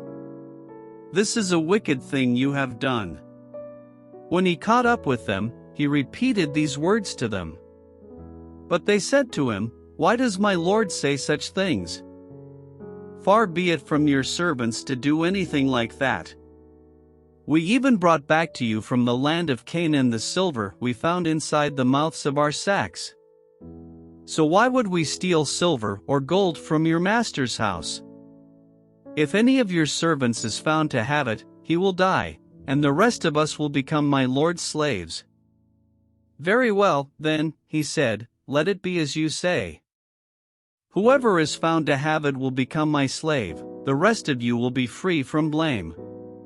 Each of them quickly lowered his sack to the ground and opened it.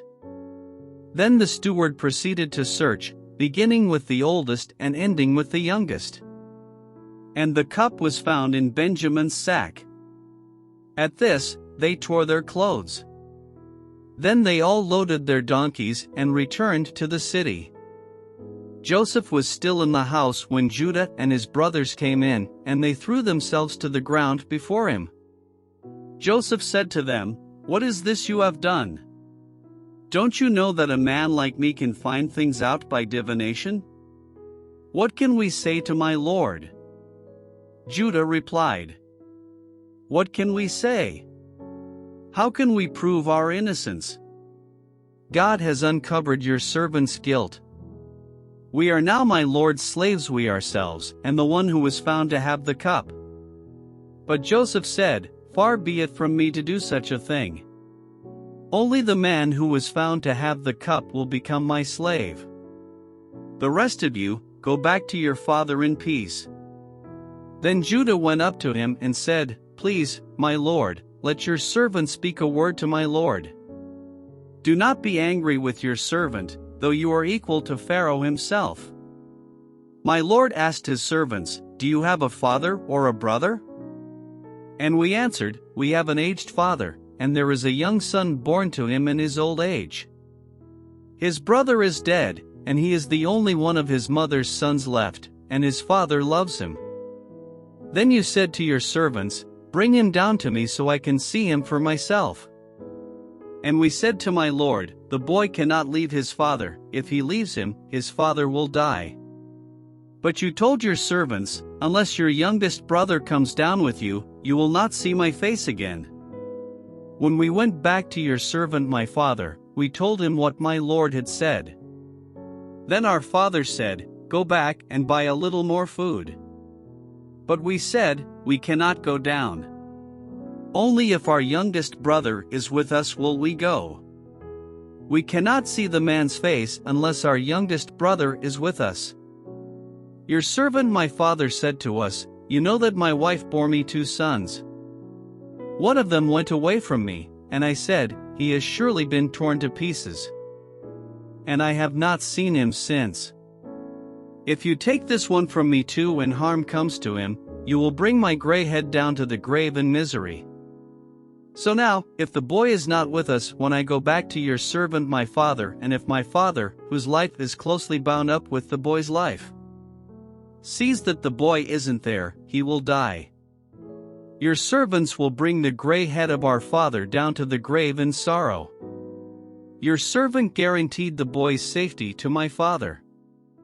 I said, 'If I do not bring him back to you, I will bear the blame before you, my father, all my life. Now then, please let your servant remain here as my lord's slave in place of the boy, and let the boy return with his brothers.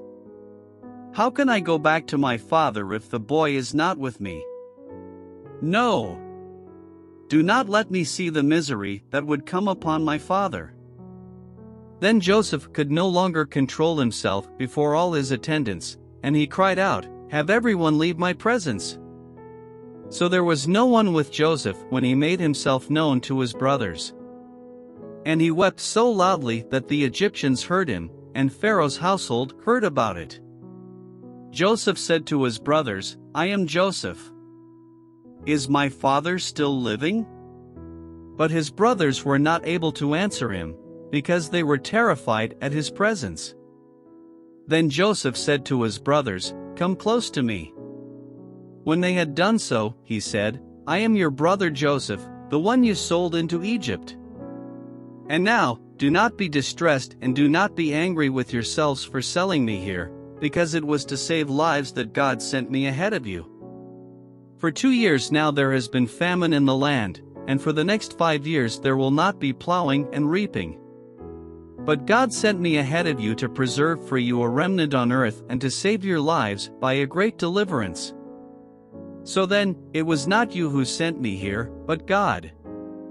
He made me father to Pharaoh, lord of his entire household and ruler of all Egypt. Now hurry back to my father and say to him, This is what your son Joseph says, God has made me lord of all Egypt. Come down to me, don't delay. You shall live in the region of Goshen and be near me you, your children and grandchildren, your flocks and herds, and all you have. I will provide for you there, because 5 years of famine are still to come. Otherwise you and your household and all who belong to you will become destitute. You can see for yourselves, and so can my brother Benjamin, that it is really I who am speaking to you. Tell my father about all the honor accorded me in Egypt and about everything you have seen. And bring my father down here quickly.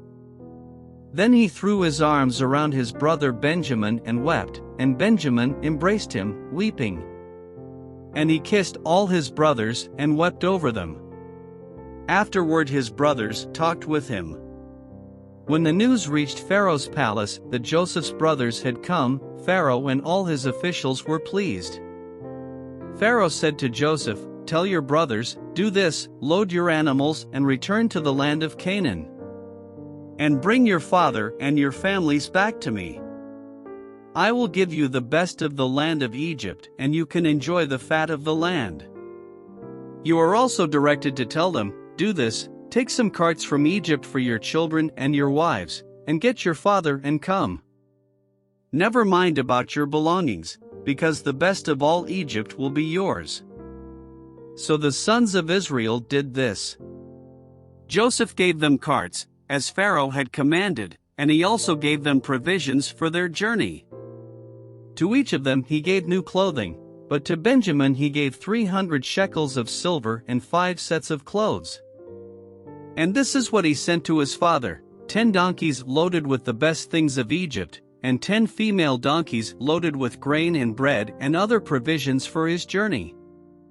Then he sent his brothers away, and as they were leaving he said to them, "Don't quarrel on the way."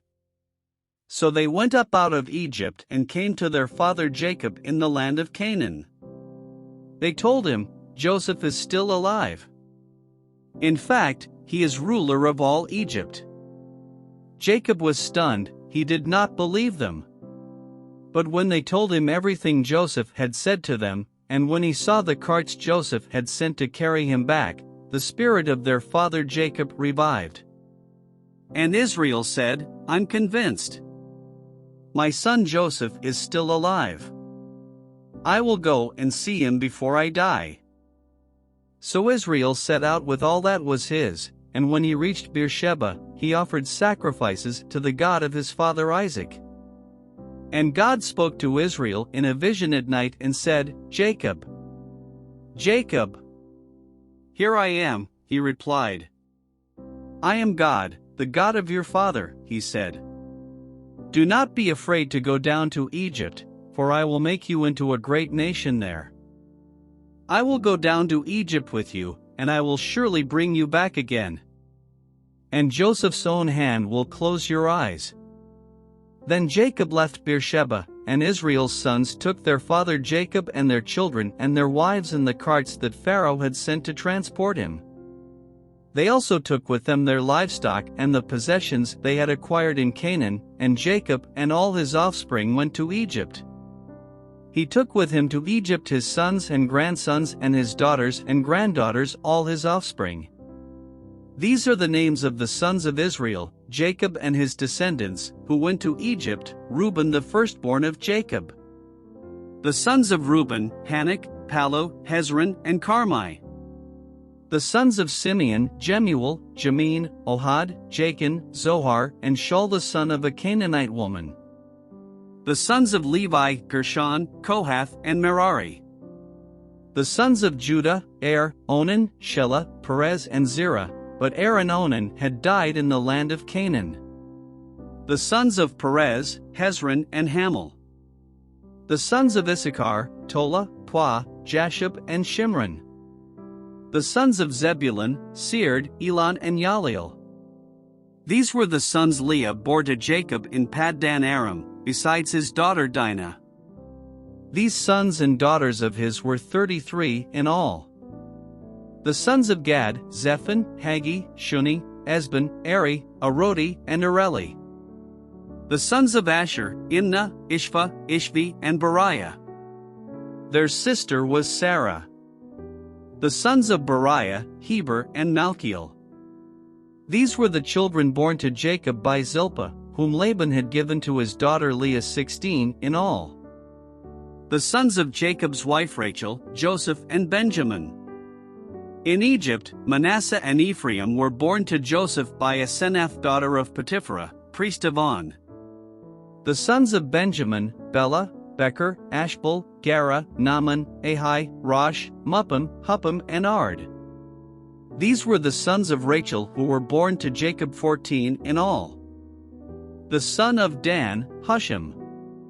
The sons of Naphtali, Jaziel, Guni, Jezer, and Shillem. These were the sons born to Jacob by Bilhah, whom Laban had given to his daughter Rachel, 7 in all. All those who went to Egypt with Jacob, those who were his direct descendants, not counting his sons' wives, numbered 66 persons. With the 2 sons who had been born to Joseph in Egypt, the members of Jacob's family, which went to Egypt, were 70 in all. Now Jacob sent Judah ahead of him to Joseph to get directions to Goshen. When they arrived in the region of Goshen, Joseph had his chariot made ready and went to Goshen to meet his father Israel. As soon as Joseph appeared before him, he threw his arms around his father and wept for a long time. Israel said to Joseph, "Now I am ready to die, since I have seen for myself that you are still alive." Then Joseph said to his brothers and to his father's household, "I will go up and speak to Pharaoh and will say to him, 'My brothers and my father's household, who were living in the land of Canaan, have come to me. The men are shepherds, they tend livestock, and they have brought along their flocks and herds and everything they own.' When Pharaoh calls you in and asks, 'What is your occupation?' you should answer, 'Your servants have tended livestock from our boyhood on, just as our fathers did.' Then you will be allowed to settle in the region of Goshen, for all shepherds are detestable to the Egyptians." Joseph went and told Pharaoh, "My father and brothers, with their flocks and herds and everything they own, have come from the land of Canaan and are now in Goshen." He chose 5 of his brothers and presented them before Pharaoh. Pharaoh asked the brothers, "What is your occupation?" "Your servants are shepherds," they replied to Pharaoh, "just as our fathers were." They also said to him, "We have come to live here a while, because the famine is severe in Canaan and your servants' flocks have no pasture. So now, please let your servants settle in Goshen." Pharaoh said to Joseph, "Your father and your brothers have come to you, and the land of Egypt is before you. Settle your father and your brothers in the best part of the land. Let them live in Goshen. And if you know of any among them with special ability, put them in charge of my own livestock." Then Joseph brought his father Jacob in and presented him before Pharaoh. After Jacob blessed Pharaoh, Pharaoh asked him, "How old are you?" And Jacob said to Pharaoh, "The years of my pilgrimage are 130. My years have been few and difficult, and they do not equal the years of the pilgrimage of my fathers." Then Jacob blessed Pharaoh and went out from his presence. So Joseph settled his father and his brothers in Egypt and gave them property in the best part of the land, the district of Ramesses, as Pharaoh directed.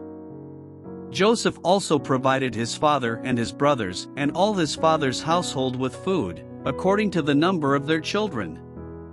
There was no food, however, in the whole region because the famine was severe. Both Egypt and Canaan wasted away because of the famine. Joseph collected all the money that was to be found in Egypt and Canaan in payment for the grain they were buying, and he brought it to Pharaoh's palace. When the money of the people of Egypt and Canaan was gone, all Egypt came to Joseph and said, "Give us food. Why should we die before your eyes? Our money is used up." "Then bring your livestock," said Joseph. "I will sell you food in exchange for your livestock, since your money is gone." So they brought their livestock to Joseph, and he gave them food in exchange for their horses, their sheep and goats, their cattle and donkeys. And he brought them through that year with food in exchange for all their livestock. When that year was over, they came to him the following year and said, "We cannot hide from our lord the fact that since our money is gone and our livestock belongs to you, there is nothing left for our lord except our bodies and our land. Why should we perish before your eyes, we and our land as well? Buy us and our land in exchange for food, and we with our land will be in bondage to Pharaoh. Give us seed so that we may live and not die, and that the land may not become desolate." So Joseph bought all the land in Egypt for Pharaoh. The Egyptians, one and all, sold their fields, because the famine was too severe for them. The land became Pharaoh's. And Joseph reduced the people to servitude, from one end of Egypt to the other. However, he did not buy the land of the priests, because they received a regular allotment from Pharaoh and had food enough from the allotment Pharaoh gave them. That is why they did not sell their land. Joseph said to the people, "Now that I have bought you and your land today for Pharaoh, here is seed for you so you can plant the ground. But when the crop comes in, give a fifth of it to Pharaoh. The other 4/5 you may keep as seed for the fields and as food for yourselves and your households and your children." "You have saved our lives," they said.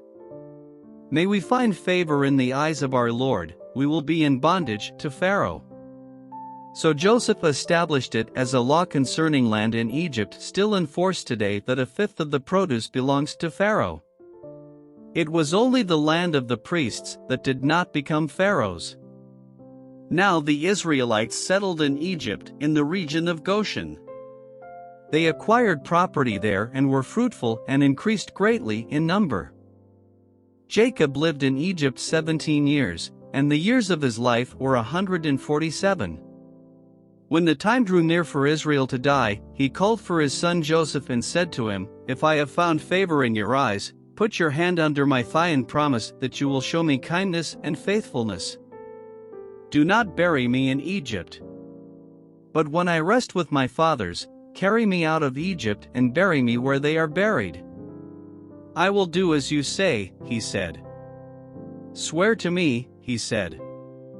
Then Joseph swore to him, and Israel worshipped as he leaned on the top of his staff. Sometime later Joseph was told, "Your father is ill." So he took his 2 sons Manasseh and Ephraim along with him. When Jacob was told, "Your son Joseph has come to you," Israel rallied his strength and sat up on the bed. Jacob said to Joseph, "God Almighty appeared to me at Luz in the land of Canaan, and there he blessed me. And said to me, I am going to make you fruitful and will increase your numbers. I will make you a community of peoples, and I will give this land as an everlasting possession to your descendants after you. Now then, your 2 sons born to you in Egypt before I came to you here will be reckoned as mine. Ephraim and Manasseh will be mine, just as Reuben and Simeon are mine. Any children born to you after them will be yours. In the territory they inherit they will be reckoned under the names of their brothers. As I was returning from Paddan, to my sorrow Rachel died in the land of Canaan while we were still on the way, a little distance from Ephrath. So I buried her there beside the road to Ephrath, that is, Bethlehem. When Israel saw the sons of Joseph, he asked, Who are these? They are the sons God has given me here, Joseph said to his father. Then Israel said, Bring them to me so I may bless them. Now Israel's eyes were failing because of old age, and he could hardly see. So Joseph brought his sons close to him, and his father kissed them and embraced them. Israel said to Joseph, I never expected to see your face again, and now God has allowed me to see your children too. Then Joseph removed them from Israel's knees and bowed down with his face to the ground. And Joseph took both of them, Ephraim on his right toward Israel's left hand and Manasseh on his left toward Israel's right hand, and brought them close to him. But Israel reached out his right hand and put it on Ephraim's head, though he was the younger, and crossing his arms, he put his left hand on Manasseh's head, even though Manasseh was the firstborn. Then he blessed Joseph and said, May the God before whom my fathers Abraham and Isaac walked, the God who has been my shepherd all my life to this day, the angel who has delivered me from all harm, may he bless these boys. May they be called by my name and the names of my fathers Abraham and Isaac, and may they increase greatly upon the earth. When Joseph saw his father placing his right hand on Ephraim's head, he was displeased, so he took hold of his father's hand to move it from Ephraim's head to Manasseh's head. Joseph said to him, No, my father, this one is the firstborn, put your right hand on his head. But his father refused and said, I know, my son, I know. He too will become a people, and he too will become great. Nevertheless, his younger brother will be greater than he, and his descendants will become a group of nations. He blessed them that day and said, In your name will Israel pronounce this blessing, may God make you like Ephraim and Manasseh. So he put Ephraim ahead of Manasseh. Then Israel said to Joseph, I am about to die, but God will be with you and take you back to the land of your fathers. And to you, as one who is over your brothers, I give the ridge of land I took from the Amorites with my sword and my bow. Then Jacob called for his sons and said, Gather around so I can tell you what will happen to you in days to come. Assemble and listen, sons of Jacob, listen to your father Israel. Reuben, you are my firstborn, my might, the first sign of my strength, excelling in honor, excelling in power. Turbulent as the waters, you will no longer excel, for you went up onto your father's bed, onto my couch and defiled it. Simeon and Levi are brothers, their swords are weapons of violence. Let me not enter their council, let me not join their assembly, for they have killed men in their anger and hamstrung oxen as they pleased. Cursed be their anger, so fierce, and their fury, so cruel. I will scatter them in Jacob and disperse them in Israel. Judah, your brothers will praise you, your hand will be on the neck of your enemies, your father's sons will bow down to you. You are a lion's cub, O Judah, you return from the prey, my son. Like a lion he crouches and lies down, like a lioness who dares to rouse him? The scepter will not depart from Judah, nor the ruler's staff from between his feet, until he comes to whom it belongs and the obedience of the nations is his. He will tether his donkey to a vine, his colt to the choicest branch, he will wash his garments in wine, his robes in the blood of grapes. His eyes will be darker than wine, his teeth whiter than milk. Zebulun will live by the seashore and become a haven for ships, his border will extend toward Sidon. Issachar is a raw-boned donkey lying down between two saddlebags. When he sees how good is his resting place and how pleasant is his land, he will bend his shoulder to the burden and submit to forced labor. Dan will provide justice for his people as one of the tribes of Israel. Dan will be a serpent by the roadside, a viper along the path, that bites the horse's heels so that its rider tumbles backward. I look for your deliverance, O Lord. Gad will be attacked by a band of raiders, but he will attack them at their heels. Asher's food will be rich, he will provide delicacies fit for a king. Naphtali is a doe set free that bears beautiful fawns. Joseph is a fruitful vine near a spring, whose branches climb over a wall. With bitterness archers attacked him, they shot at him with hostility. But his bow remained steady, his strong arms stayed limber, because of the hand of the mighty one of Jacob, because of the shepherd, the rock of Israel. Because of your father's God, who helps you, because of the Almighty, who blesses you with blessings of the heavens above, blessings of the deep that lies below, blessings of the breast and womb. Your father's blessings are greater than the blessings of the ancient mountains, than the bounty of the age-old hills. Let all these rest on the head of Joseph, on the brow of the prince among his brothers. Benjamin is a ravenous wolf, in the morning he devours the prey, in the evening he divides the plunder. All these are the 12 tribes of Israel, and this is what their father said to them when he blessed them, giving each the blessing appropriate to him. Then he gave them these instructions: I am about to be gathered to my people.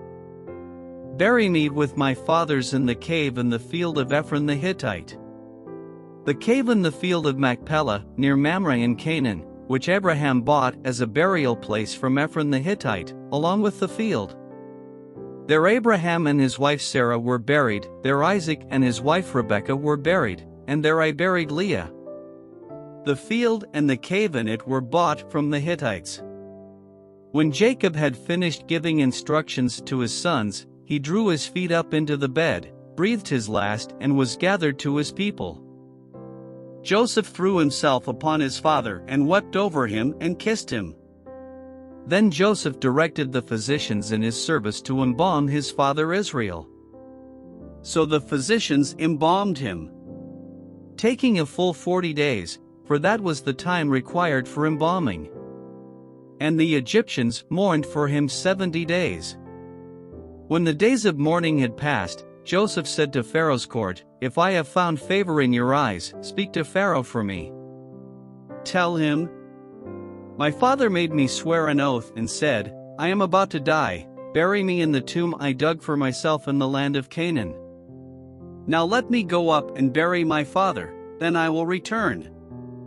Pharaoh said, "Go up and bury your father, as he made you swear to do." So Joseph went up to bury his father.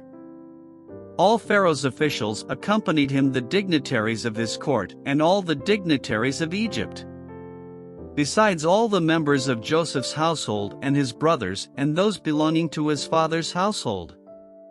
Only their children and their flocks and herds were left in Goshen. Chariots and horsemen also went up with him. It was a very large company. When they reached the threshing floor of Atad, near the Jordan, they lamented loudly and bitterly, and there Joseph observed a 7-day period of mourning for his father.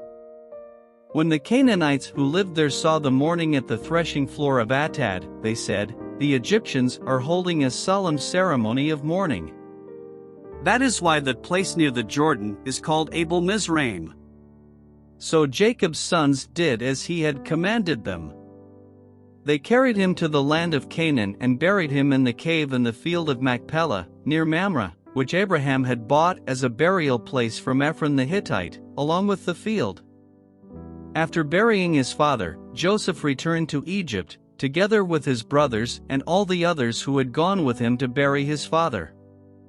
When Joseph's brothers saw that their father was dead, they said, "What if Joseph holds a grudge against us and pays us back for all the wrongs we did to him?" So they sent word to Joseph, saying, "Your father left these instructions before he died. This is what you are to say to Joseph: I ask you to forgive your brothers the sins and the wrongs they committed in treating you so badly. Now please forgive the sins of the servants of the God of your father." When their message came to him, Joseph wept. His brothers then came and threw themselves down before him. "We are your slaves," they said. But Joseph said to them, "Don't be afraid. Am I in the place of God? You intended to harm me, but God intended it for good to accomplish what is now being done, the saving of many lives. So then, don't be afraid. I will provide for you and your children." And he reassured them and spoke kindly to them. Joseph stayed in Egypt, along with all his father's family. He lived 110 years, and saw the 3rd generation of Ephraim's children. Also, the children of Machir son of Manasseh were placed at birth on Joseph's knees. Then Joseph said to his brothers, "I am about to die. But God will surely come to your aid and take you up out of this land to the land he promised on oath to Abraham, Isaac, and Jacob." And Joseph made the sons of Israel swear an oath and said, "God will surely come to your aid, and then you must carry my bones up from this place." So Joseph died at the age of 110. And after they embalmed him, he was placed in a coffin in Egypt.